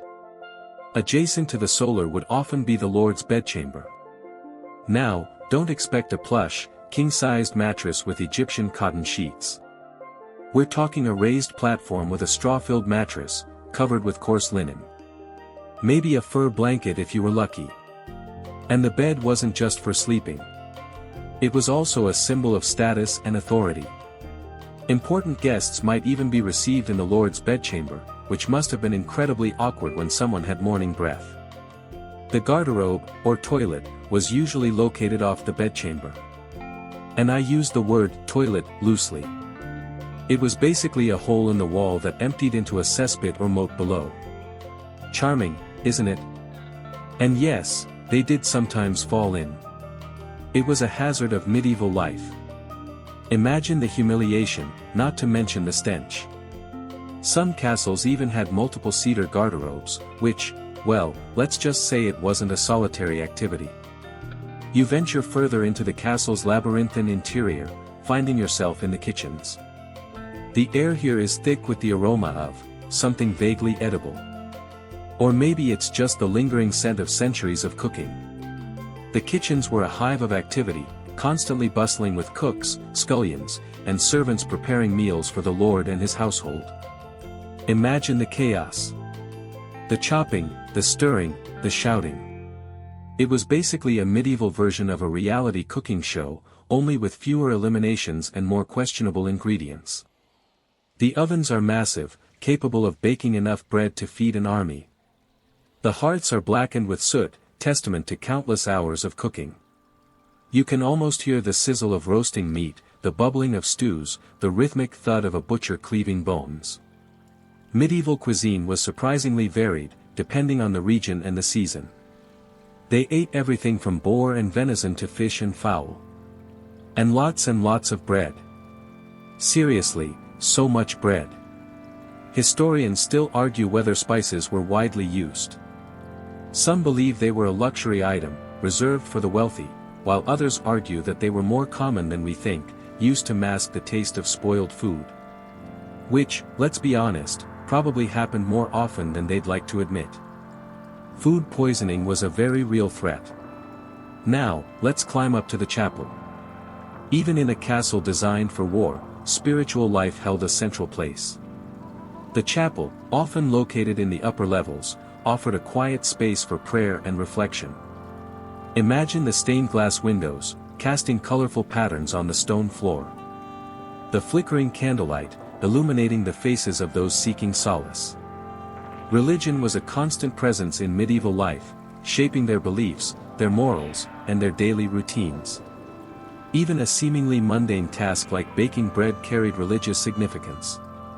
The act of leavening was seen as a symbol of spiritual growth, and bakers often made the sign of the cross before placing the dough in the oven. You might find that a little odd, but back then, religion and ordinary life were intertwined. The higher you climb, the colder it gets. You start shivering even more. Finally, you get to the battlements, the castle's highest point. From here, you can see for miles in every direction. The surrounding countryside stretches out before you, a patchwork of fields, forests, and villages. You can almost feel the weight of responsibility that rested on the shoulders of the castle's defenders, the vigilance they maintained, the sacrifices they made to protect their people. It's here, on the battlements, that you truly understand the castle's purpose. It wasn't just a home, it was a symbol of power, a statement of defiance, a last line of defense against the encroaching darkness. And as you gaze out at the landscape, you realize that you're not just looking at stones and mortar, you're looking at history. You're looking at the echoes of lives lived, battles fought, and dreams both realized and lost. And hey, before you climb back down, did you know that some castles had secret passages and hidden chambers? They were used for everything from escaping invading armies to hiding valuable treasure. Imagine stumbling upon a secret room filled with gold coins and ancient artifacts. It's enough to make you want to start poking around behind every tapestry, isn't it? Just be careful you don't accidentally trigger a trapdoor, or you might find yourself in that garderobe cesspit I mentioned earlier. One quirky thing about these passages: in Scotland, it was once the custom to brick someone up alive in the walls as they were being built. You really never know what you will find in the walls. Well, that about wraps it up, friend. You've explored the interior of the castle, delved into its history, and hopefully, gained a new appreciation for the lives of those who once called it home. Now, it's time to head back to the modern world, where plumbing is reliable and central heating is a given. You've earned it. You trudge onward, past the imposing curtain wall, imagining the archers poised above, ready to unleash a volley of arrows, hopefully not at you. Walls are great, sure, but a truly formidable castle had more than just bricks and mortar between its inhabitants and, well, unpleasantness. Let's delve into the delightfully devilish world of castle defense mechanisms, the things that made besieging a castle a truly miserable experience. First, let's talk about moats. Ah, the moat. That lovely, water-filled ditch that encircles a castle, giving it that certain je ne sais quoi. You imagine the cool, murky water lapping against the stone, perhaps a few stray lily pads drifting serenely. But hold on a second. Don't get lulled into a false sense of tranquility. Think less Monet's garden and more cesspool of despair. You see, while we envision shimmering, clear water, moats were often, in reality, stagnant pools of, well, everything. We're talking sewage, dead animals, maybe even the occasional unfortunate prisoner. The idea wasn't just to provide a watery obstacle but to create a breeding ground for disease. Dysentery, anyone? A besieging army, even if they managed to avoid arrows and boiling oil, would soon find themselves battling a far more insidious enemy, their own bowels. Now, you might be thinking, why not just drain the moat? Good question. Often, moats were fed by underground springs or cleverly diverted waterways, making them difficult, if not impossible, to empty completely. Plus, even a drained moat still presented a significant obstacle, a muddy, uneven ditch that slowed attackers down and made them vulnerable to fire from above. Historians still argue whether the primary purpose of a moat was psychological or practical. Did they truly believe the stench and disease would deter attackers more effectively than, say, a well-aimed arrow? Or was it simply a convenient way to dispose of unwanted materials? Regardless, the moat was an effective first line of defense, a sort of biological warfare tactic disguised as landscaping. You squint, peering up at the castle walls again. Notice those crenellations, the tooth-like battlements that line the top. Those aren't just for show, you know. Those are your loopholes and your merlins. Merlins are the solid, upright sections that provide cover, while the loopholes, or crenels, are the gaps between them, allowing defenders to shoot arrows or hurl stones at the enemy while remaining relatively safe. Imagine the defenders, hunkered down behind the merlins, peeking out to take aim. It's like a deadly game of peekaboo, but with significantly higher stakes. Now, here's a fun fact: the design of crenellations could actually indicate the castle owner's political affiliation. In 13th century Italy, for example, Guelphs, supporters of the Pope, often built crenellations with square tops, while Ghibellines, supporters of the Holy Roman Emperor, favored dovetail-shaped crenellations. So, next time you're admiring a castle, take a close look at the battlements.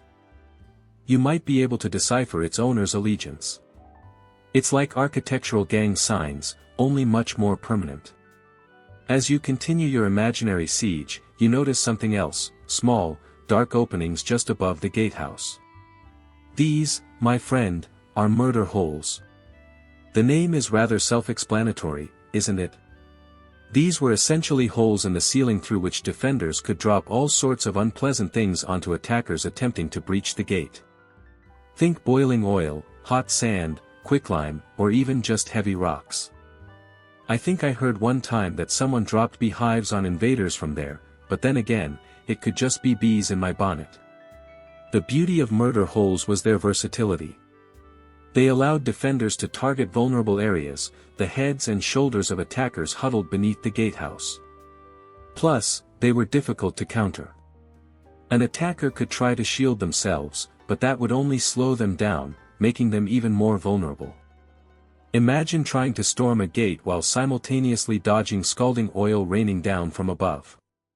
It's not exactly the ideal recipe for a successful siege. The use of hot oil is another one of those details that sounds absolutely barbaric, and probably was.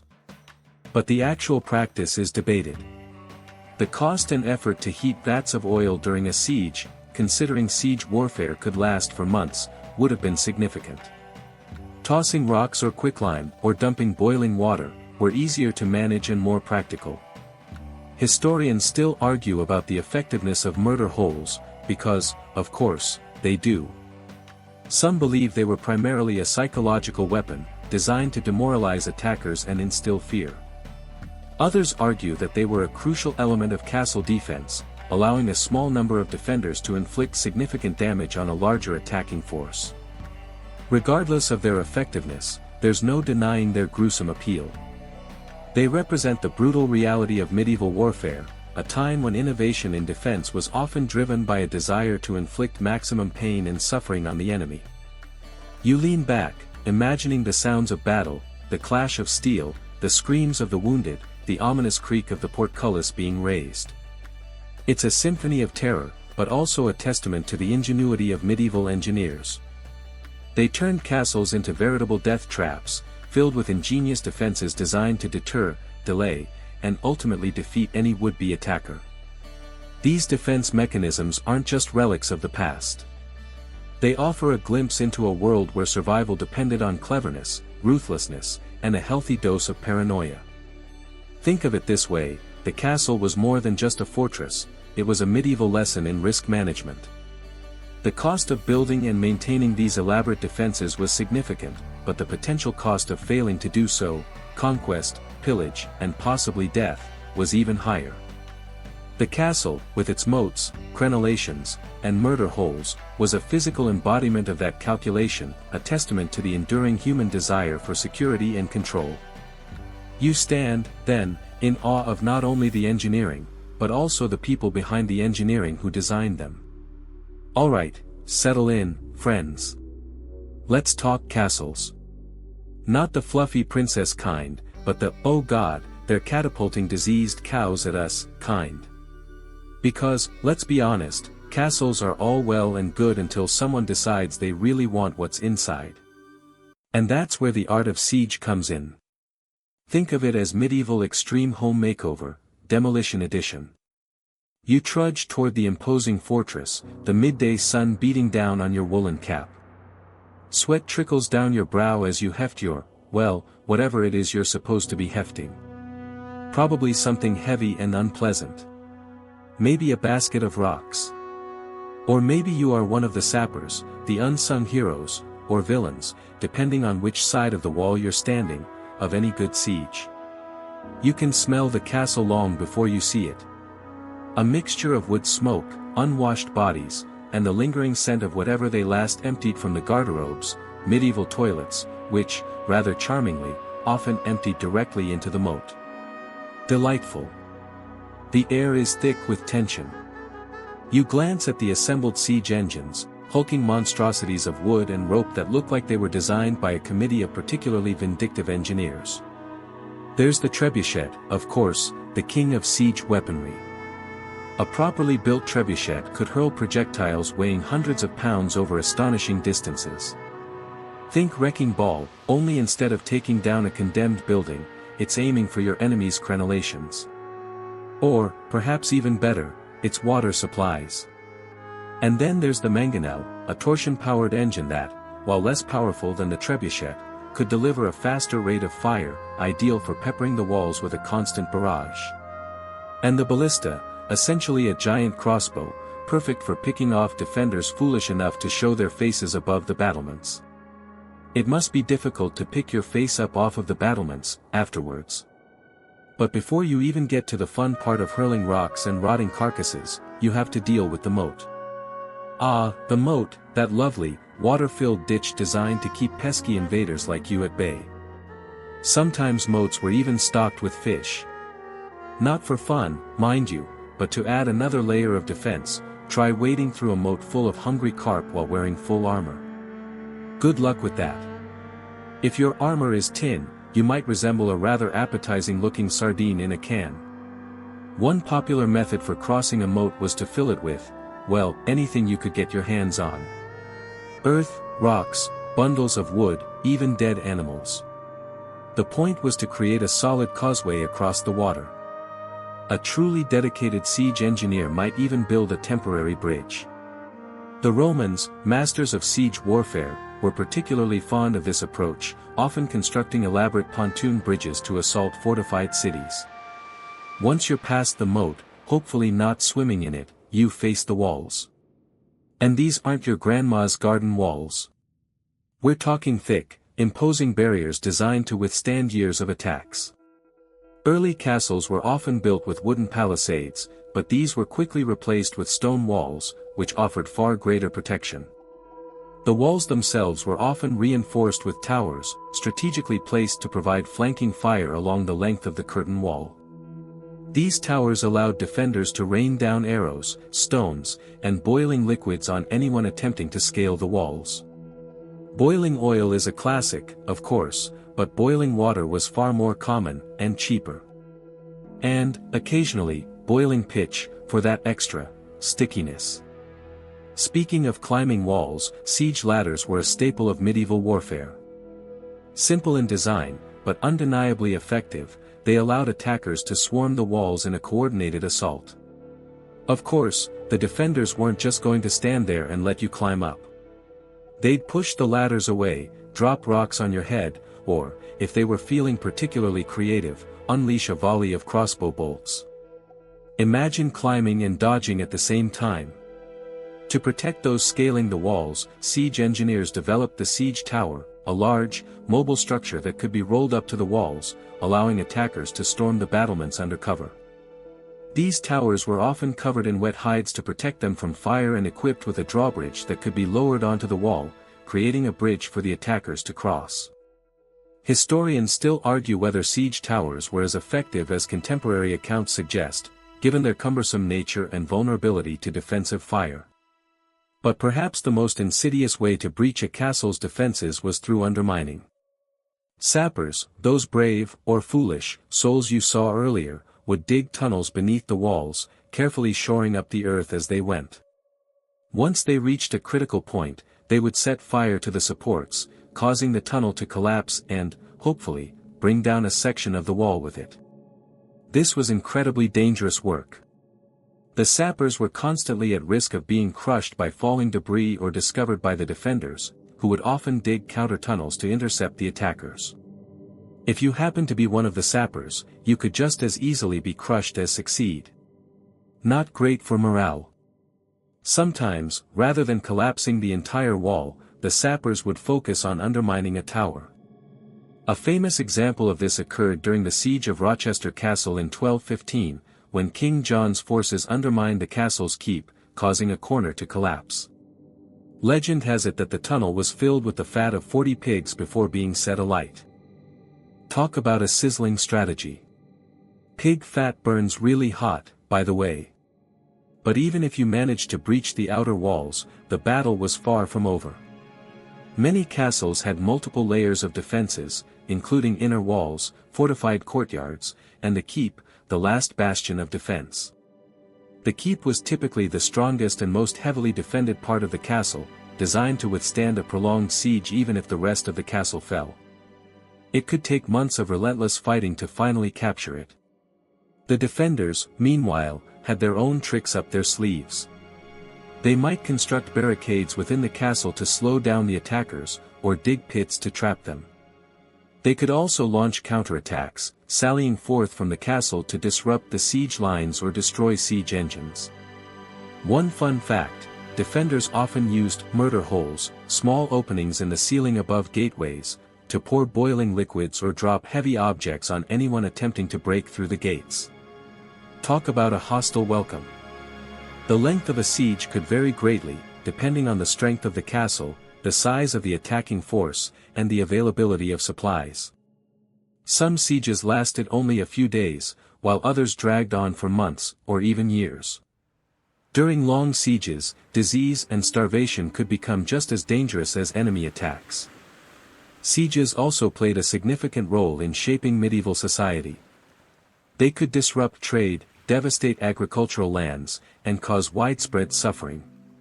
The famous siege of Jerusalem during the First Crusade, for example, resulted in a horrific massacre of the city's inhabitants.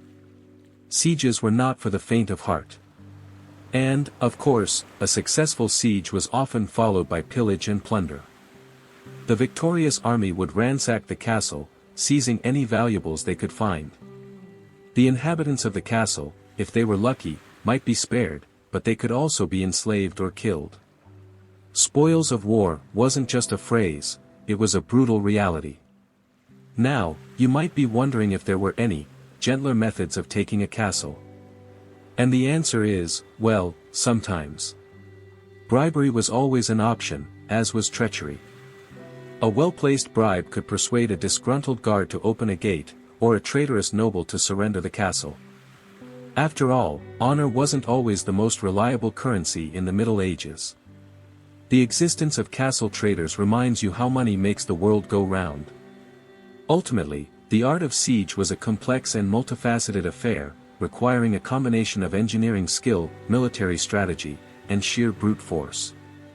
It was a game of cat and mouse, where the attackers sought to breach the defenses and the defenders fought tooth and nail to hold them at bay. And while the technology may have changed over the centuries, the fundamental principles of siege warfare remain relevant to this day. Humans are just naturally inventive when it comes to creative destruction. Now, if you'll excuse me, I think I hear the trebuchet being loaded, best to find some cover. Alright, settle in, friend. Let's just drift into the squishy underbelly of castle design. We've admired the towering walls, felt the chill of the gatehouse, maybe even daydreamed about rescuing a princess, or being the princess, no judgment. But castles, for all their imposing grandeur, are fundamentally flawed. They're like really, really expensive, pointy Swiss cheese, riddled with vulnerabilities that clever attackers, or just plain old bad luck, could exploit. And understanding those weak points is crucial to understanding why castles look the way they do. So, you trudge along the curtain wall. Feel the damp stone beneath your worn leather boots, smell the general ambience of dampness and bird droppings that permeates every medieval structure. You're thinking, this wall is thick. This is impregnable. And you'd be partially right. The thickness of the walls was, of course, a primary defense. We're talking multiple meters of solid stone in some cases. Remember the concentric castles, castles within castles? That's layering the defenses, doubling down on the stone ness. The idea was to make breaching the outer wall an absolute nightmare, slowing down the enemy and exposing them to all sorts of unpleasant surprises. But even the thickest wall has its weaknesses. The base, for instance.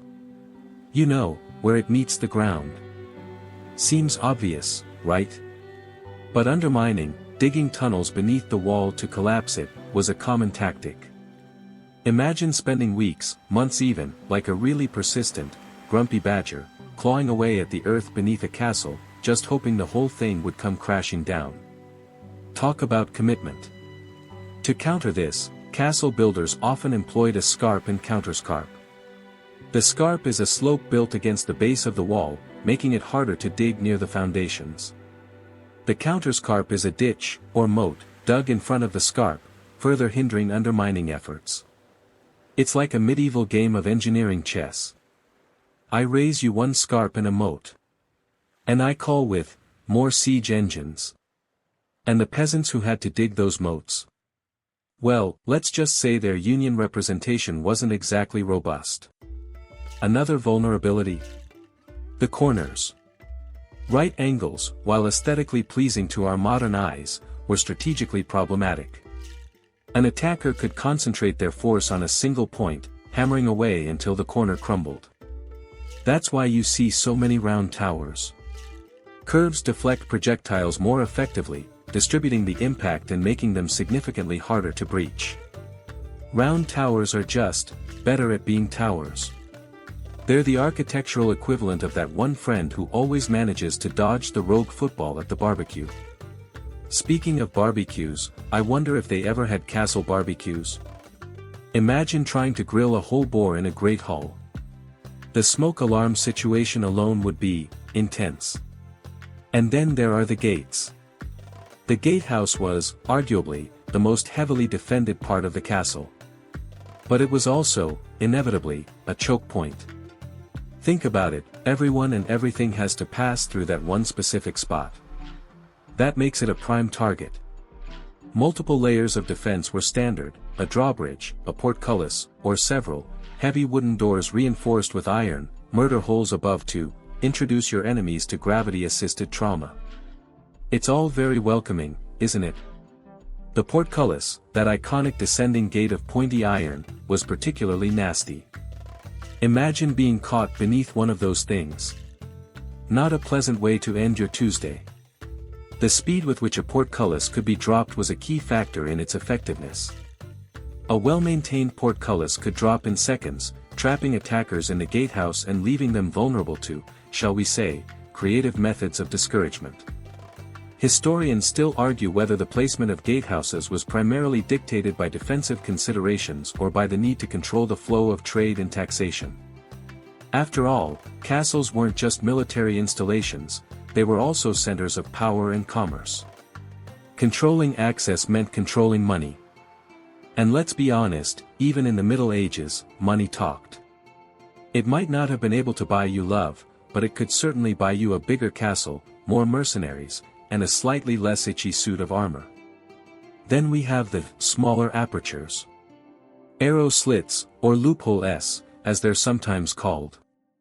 These narrow vertical openings allowed defenders to fire arrows at attackers while remaining relatively protected. But even these seemingly innocuous slits had their limitations. An attacker clever enough to get close could potentially jam the loophole with debris, rendering it useless. Or, even worse, they could fire back. The angle of fire was limited, making it difficult to target enemies at close range or those positioned directly below the wall. And let's be honest, trying to aim accurately through a tiny slit while someone is trying to kill you is probably not conducive to peak marksmanship. Ventilation. Now, I know what you're thinking, ventilation. Really? That's a castle weakness? Well, not directly. But the need for ventilation led to windows. And windows, especially large windows, are holes in your wall. Obvious, I know. But consider the Great Hall, the heart of the castle. It needed light, it needed air circulation. And those things came in the form of windows. Windows that could be broken, windows that could be used as entry points by sufficiently determined, and possibly acrobatic, attackers. Think about it, you're a medieval commando, tasked with infiltrating a castle. You're not going to go for the main gate, are you? You're going to look for a slightly less obvious route. A window, perhaps, left carelessly ajar by a servant who's daydreaming about a stable boy with particularly sculpted forearms. Or, just a window that's simply not as heavily fortified as the main gate. Speaking of carelessness, sanitation was another often overlooked vulnerability. Castles, even the grandest ones, were not known for their pristine hygiene. Think about it, hundreds of people living in close quarters, often with limited access to clean water and even more limited, waste disposal technology. Disease was rampant. A well-placed plague could cripple a castle's defenses far more effectively than any siege engine. It's a reminder that sometimes the most dangerous enemy is the one you can't see. And probably wouldn't want to smell, either. And finally, the most insidious weakness of all, complacency. A castle that's never been attacked can become a victim of its own success. Guards become lax, defenses are neglected, and the inhabitants grow overconfident. They start thinking, we're invincible. No one can touch us. And that, my friends, is when disaster strikes. It's like that sports team that gets too cocky after a winning streak and then gets completely humiliated by the underdogs. Except, in this case, the humiliation involves a lot more pointy objects and a significantly higher probability of death. So, you see, castles weren't just monolithic fortresses of impenetrable might. They were complex systems, full of compromises and vulnerabilities. Understanding those vulnerabilities is key to appreciating the ingenuity and the sheer, bloody-minded determination that went into both building and attacking them. And it's a good reminder that even the most impressive defenses can be overcome with enough creativity, persistence, and a healthy dose of medieval mayhem. Alright, settle in, settle in. Find your comfiest blanket, maybe a nice cup of chamomile tea. We're going on a little journey through time, a sleepy, architectural odyssey, if you will. We're tracing the evolution of the castle. And honestly, what's more soothing than contemplating massive fortifications built to withstand siege weaponry? Exactly. You trudge, rather dramatically, if I may say, through a rather muddy field. The year is, let's say, 1066. Not the 1066, the one with all the Normans and a surprisingly effective arrow to the eye, but just a 1066. The ground squelches beneath your boots, a rather unpleasant sensation, I agree. You're approaching what, charitably, could be described as a castle. More accurately, it's a motte and bailey. Essentially, a big mound of earth, the motte, topped with a wooden keep, surrounded by a fenced-in area, the bailey. Think of it as a really, really dedicated attempt at glamping. The whole thing reeks of damp earth and desperation. This, my friend, is your first taste of medieval luxury. Try not to be too impressed. The motte and bailey was, in its day, a revolution. Before these little lovelies popped up all over the landscape, defense was, well, let's just say it was less strategic and more a matter of hoping for the best. These early castles provided a secure base for lords to control their territories. Plus, you know, a place to put all their stuff. And complain about the weather. You know, lord things. Fun fact, the Normans were obsessed with motte and baileys. They slapped them up everywhere they conquered, like some kind of medieval real estate developer with a serious earth-moving problem. Historians still argue whether the motte and bailey design originated solely with the Normans or if they merely perfected a pre-existing style, but there's no denying they were its greatest champions. The Bayeux Tapestry, if you've ever had the pleasure of gazing upon its embroidered glory, is practically a motte and bailey appreciation society meeting. Now, the quirky bit. There's a theory that some motte and baileys weren't actually built for military defense. Gasp. Scandalous, I know. The idea is that they were more symbolic, a way for newly arrived lords to visually assert their dominance. Think of it as the medieval equivalent of putting up a ridiculously large flag on your lawn. Yes, hello, I'm in charge now, please admire my dirt pile. A slightly passive-aggressive declaration of power, if you ask me. I mean, who are you really trying to impress? The sheep? Let's fast forward a couple of centuries. The ground beneath your feet is still muddy, because, well, England. But the castle looming before you is, different. Imposing. Stone. The wind whistles through crenellations, sending a shiver down your spine. Or maybe that's just the damp. This is a concentric castle, the pinnacle of medieval military architecture. You run your hand across the cold, gray stone. It feels solid, unyielding. Unlike the flimsy wood of the motte and bailey, this thing is built to last. Stone castles were, naturally, much more expensive and time-consuming to build. But they were also vastly more resistant to fire and siege weaponry. Think of it as upgrading from a cardboard box to a tank. Concentric castles, in particular, were ingenious. They had multiple layers of walls, one inside the other. If attackers breached the outer wall, they'd find themselves trapped in a killing zone, exposed to archers on the inner walls. It was a real game of architectural cat and mouse, except the mouse usually ended up full of arrows. Edward I, that particularly grumpy English king, was a big fan of concentric castles. He built a string of them in Wales to subdue the pesky locals. Places like Caerphilly and Beaumaris are prime examples of this type of castle. They were, essentially, giant middle fingers in stone, reminding the Welsh who was boss. And that brings me to a slightly dark, but undeniably intriguing, fringe theory. Some historians suspect that many of the most intimidating castles, especially those constructed with multiple murder holes and winding, trap-filled passageways, were built not just to defend against external threats, but also to control and intimidate the castle's own inhabitants. Imagine living in a place where the Lord could literally drop boiling oil on you at any moment. Talk about an uncomfortable working environment. Historians still argue whether the shift from wood to stone castles was solely a response to advances in siege technology or whether social and political factors, like the increasing wealth and power of the nobility, also played a significant role. It's probably a bit of both, to be honest. Military necessity and conspicuous consumption, a timeless combination. Alright, let's leap forward another few centuries. The air is different now. There's a certain smoky tang to it. And the ground, thankfully, is finally dry.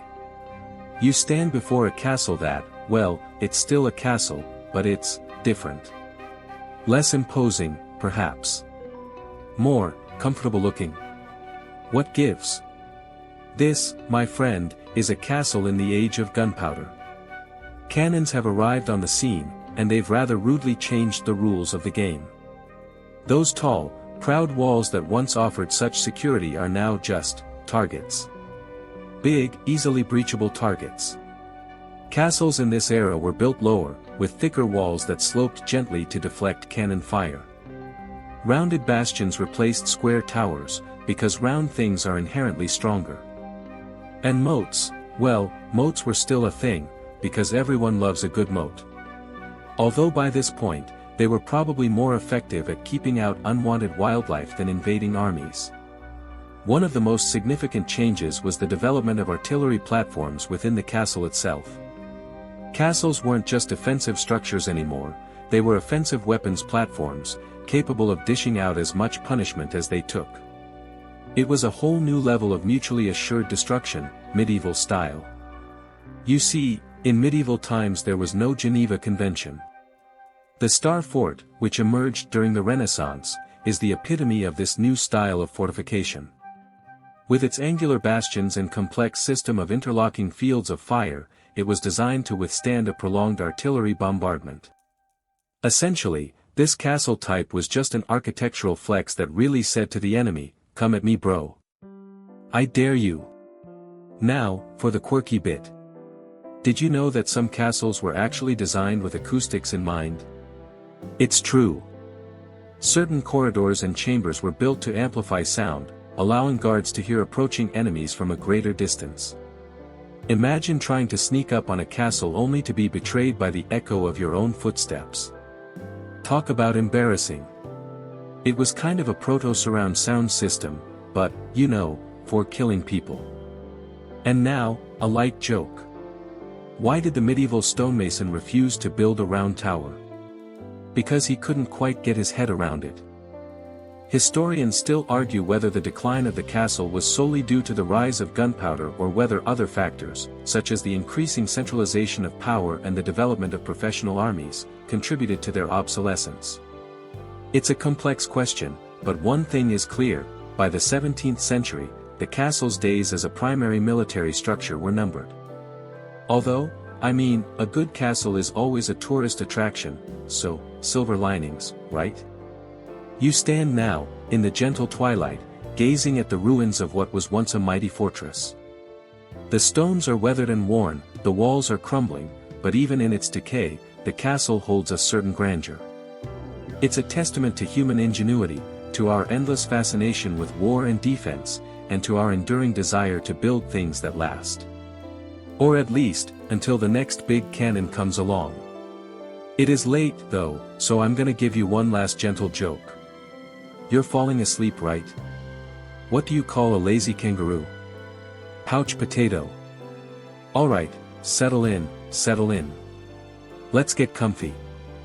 Maybe grab a cup of chamomile tea, or, a goblet of mead if you're feeling particularly historical. We're diving deep tonight, into the fascinating world of castles. Not just any castles, mind you, but castles with stories etched into their very stones, tales of ambition, ingenuity, and the occasional miscalculation. Let's imagine, shall we? You're trudging up a steep, winding path. The air is thick with the scent of damp earth and ancient stone. Your boots crunch on loose gravel, each step echoing in the vastness of the surrounding landscape. Before you, looming against the skyline, is one of humanity's most iconic creations, a castle. You can almost feel the weight of centuries pressing down on you. It's kind of intimidating, isn't it? It makes you think twice about complaining about your apartment's leaky faucet, doesn't it? I mean, imagine the plumbing issues they must have had. Now, you probably know that castles, generally speaking, were built as fortifications. Duh, right? But they were also potent symbols of power, statements etched in granite and limestone. The higher the walls, the thicker the gates, the more intimidating the overall impression, the clearer the message, don't even think about messing with me. Think of them as the medieval equivalent of a very aggressive LinkedIn profile. Let's transport ourselves to the chilly highlands of Scotland, specifically to Donan Castle. You feel the salty breeze whipping off the Loch Duich. The wind bites at your exposed skin, reminding you that this place is no joke. Donan, perched on a small tidal island, looks like it sprang straight out of a postcard. You can almost hear the mournful wail of bagpipes in the distance, even if it's just the wind whistling through the battlements. The castle you see today isn't exactly the original. The first fortified structure on this island likely dated back to the 13th century, built to defend against Viking raids. Because apparently, even back then, property values were all about location, location, location. Though, honestly, I wouldn't want that view. Vikings in speedboats? Not my cup of tea. Over the centuries, Donan passed through various hands, each leaving their mark on its structure and history. It became a stronghold of the Clan Mackenzie and played a key role in the Jacobite uprisings. In 1719, during one of those uprisings, government warships bombarded the castle into near ruin. Seriously, imagine the sound. The air raid sirens, but Scottish. For nearly 200 years, Donan lay in picturesque ruins. Then, in the early 20th century, Lieutenant Colonel John McCrae Gilstrap, a man with a vision and, presumably, a very large bank account, decided to rebuild it. He poured his heart and soul, and a considerable amount of cash, into restoring the castle to its former glory. And you know what? He did a pretty amazing job. Now, here's a quirky little tidbit: some believe that Donan is haunted. Visitors have reported strange sensations, unexplained noises, and even apparitions. Some say it's the ghosts of Jacobite soldiers, forever guarding their lost cause. Others suggest it's the spirit of a Viking chieftain, still searching for his longboat. I personally think it's just drafts, but hey, who am I to judge? Historians still argue whether McCrae Gilstrap's reconstruction was truly faithful to the original design. Some believe he took significant liberties, creating a romanticized version of the castle rather than a true historical restoration. Others argue that he did the best he could with the limited information available. Either way, the result is undeniable: Donan is a stunning and iconic landmark. Next, let's pack our bags and head south, across the English Channel, to France, to the magnificent Château de Chambord. You find yourself standing in a vast, manicured courtyard, gazing up at a truly colossal structure. Chambord is, to put it mildly, excessive. It's a monument to royal ego, a testament to the unbridled power of the French monarchy. It's like Versailles, but before Versailles. Chambord was commissioned by King Francis I in the 16th century. He wanted a hunting lodge. A hunting lodge. Clearly, his idea of roughing it was a little different from yours and mine.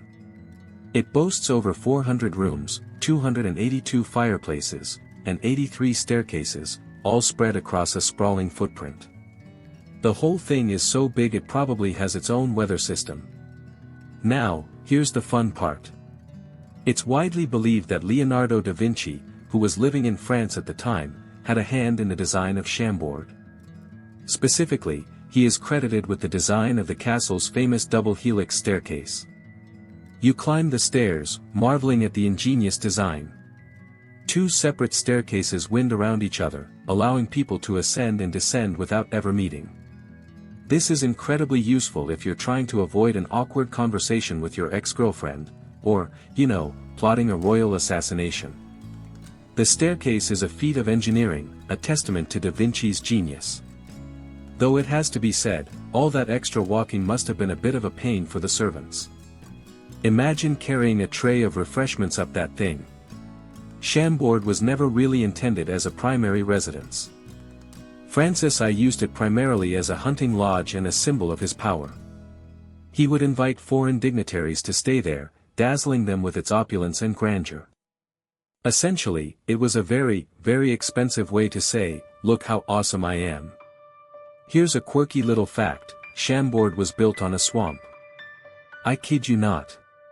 A swamp. The entire structure rests on thousands of wooden piles driven deep into the marshy ground. Talk about a recipe for disaster. It makes you wonder if Francis I ever considered hiring a qualified building inspector. Historians still argue about the precise extent of Da Vinci's influence on Chambord. Some believe he was deeply involved in the overall design, while others suggest his contribution was limited to the staircase. Regardless, his fingerprints are all over the place. Or, at least, that's what the tour guides want you to think. I like to imagine him wandering around the construction site, muttering about how much easier it would be to just use concrete. Let's shift gears again, and travel to Japan, to Himeji Castle. You stand before a gleaming white structure, rising gracefully above the surrounding landscape. Himeji Castle, also known as the White Heron Castle, is considered one of Japan's finest examples of castle architecture. It's a masterpiece of defensive design and aesthetic beauty, like if a wedding cake decided to become a formidable fortress. The castle's origins date back to the 14th century, but the structure you see today was largely built in the early 17th century. It was commissioned by Ikeda Taramasa, a powerful feudal lord who wanted to create an impenetrable stronghold. He clearly took his job seriously. I mean, just look at those walls. Himeji Castle is famous for its intricate defensive systems. Its walls are incredibly thick and strong, designed to withstand cannon fire. Its layout is a labyrinth of gates, courtyards, and winding paths, all intended to confuse and disorient attackers. Basically, it's like IKEA, but designed to kill you. One of the most distinctive features of Himeji Castle is its white plaster exterior. This plaster, known as shirasajinari, is not only beautiful but also highly fire-resistant. It protected the castle from numerous fires over the centuries, helping it to survive largely intact. So, it's pretty, and practical. Who knew castles could be so well thought out? Here's a quirky little detail: Himeji Castle is said to be protected by a spirit named Osakabeheim. Legend has it that she lives in the castle's main keep and watches over its inhabitants. Some people leave offerings of food and drink at her shrine, hoping to curry her favor. It's always good to be on good terms with your local castle spirit, you know. Never know when you might need a spectral favor. Now, for a bit of mainstream historical fact, Himeji Castle was never actually attacked. Despite its formidable defenses, it never saw any significant military action. It survived countless wars and rebellions unscathed, a testament to its impregnability. You could say it was the pacifist of the castle world. Historians still debate the exact role of Himeji Castle in Japanese history. Some argue that its primary purpose was to deter potential invaders, while others believe it served more as a symbol of power and prestige. Maybe it was a bit of both. After all, nothing says, "Don't mess with me," quite like a massive, impenetrable fortress that has never actually been attacked. You feel the weight of history settling around you, the echoes of past lives whispering in the wind. You've seen castles built on swamps, castles designed by geniuses, and castles protected by spirits. And you know what? Each one has its own unique story to tell. So, next time you see a castle, take a moment to appreciate the incredible ingenuity, the unwavering ambition, and the sheer audacity that went into its creation. Because, let's be honest, building a castle is kind of insane. But it's also pretty darn cool. Alright, gather round, my sleepy scholars. Let's dim the lights a bit, maybe brew some chamomile tea, because we're diving deep into the legacy of medieval castles, and trust me, the echoes are everywhere. Picture this, you're strolling through a modern city, maybe London, maybe Paris. You see grand buildings, imposing structures with elaborate facades. Ever stop to think where that inspiration came from? Yep, castles.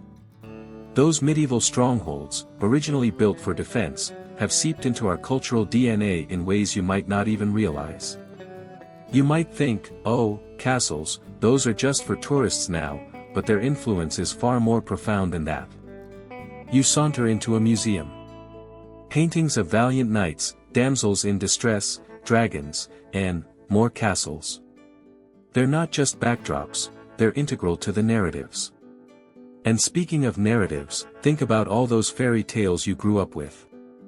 Sleeping Beauty, Rapunzel, Cinderella, practically required castle settings, right?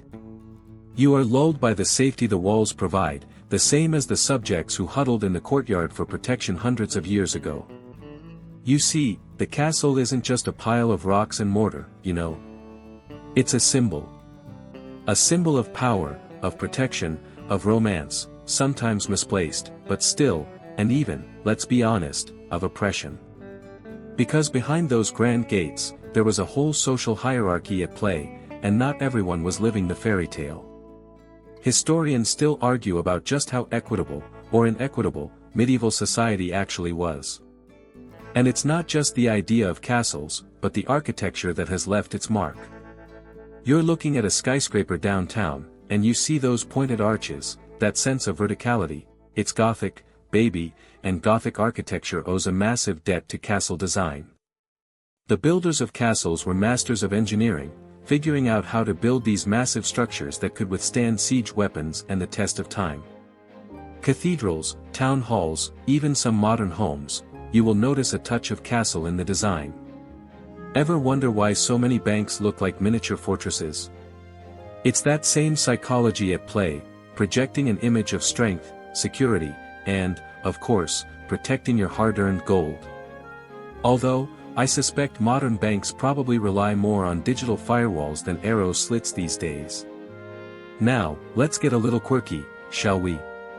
Did you know that some historians believe that the design of castle keeps influenced the development of, wait for it, lighthouses? Yeah, those towering structures guiding ships through treacherous waters. The idea being, a tall, sturdy, visible structure providing a beacon of safety. Who knew a medieval defensive structure could inspire maritime navigation? It's just, chef's kiss. But the influence goes beyond the physical. You see it in our language too. Phrases like, drawbridge down, hold the fort, breaching the walls, they've all filtered into our everyday conversations, even if you're not consciously thinking about medieval warfare. So, you're at work, and your boss tells you to hold the fort while they're away. Think of yourself as the valiant knight, defending your cubicle from the hordes of spreadsheets. You're strolling through a bookstore, yes, they still exist, and you see shelves upon shelves of fantasy novels, many of which feature castles prominently. From Hogwarts in Harry Potter to the various fortresses in Game of Thrones, castles are a staple of the genre. They provide a sense of place, a sense of history, even if it's fictional history, and a sense of, well, fantasy. And it's not just books.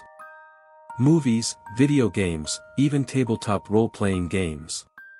Castles are everywhere. They're the perfect setting for adventure, for intrigue, for epic battles, and for a little bit of good old-fashioned dragon slaying.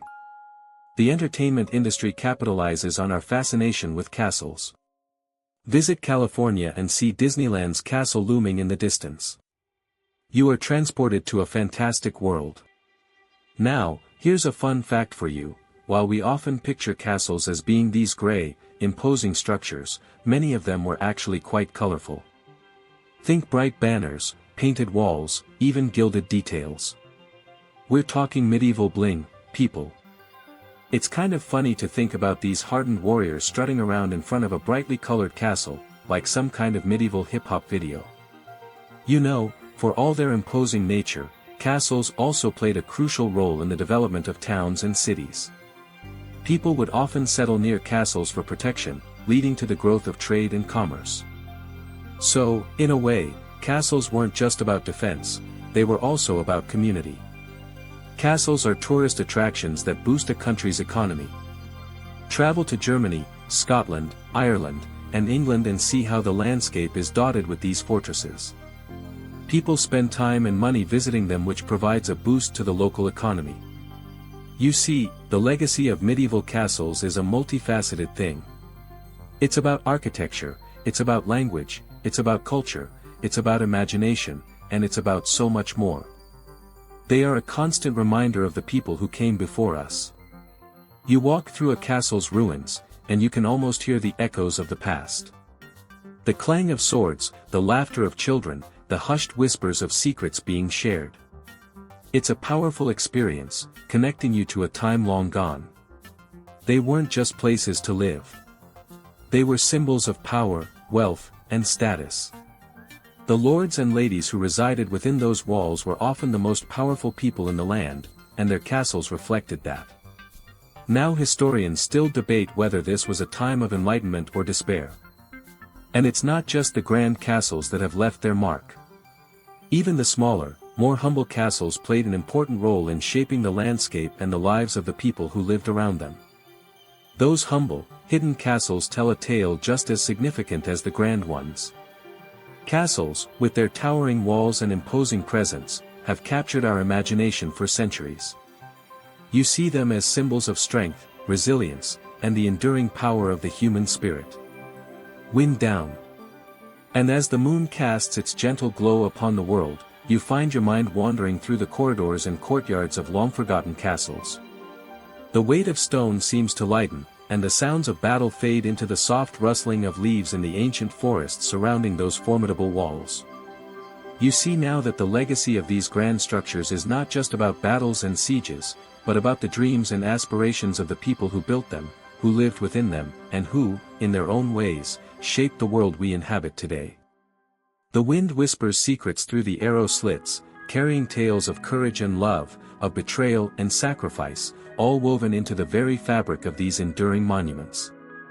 The images of knights and ladies, of kings and queens, begin to soften around the edges, like watercolors left out in the rain. You feel a sense of connection to the past, a realization that we are all part of a long and unbroken chain, each generation building upon the foundations laid by those who came before. So let your mind drift now, let the images fade, let the sound soften.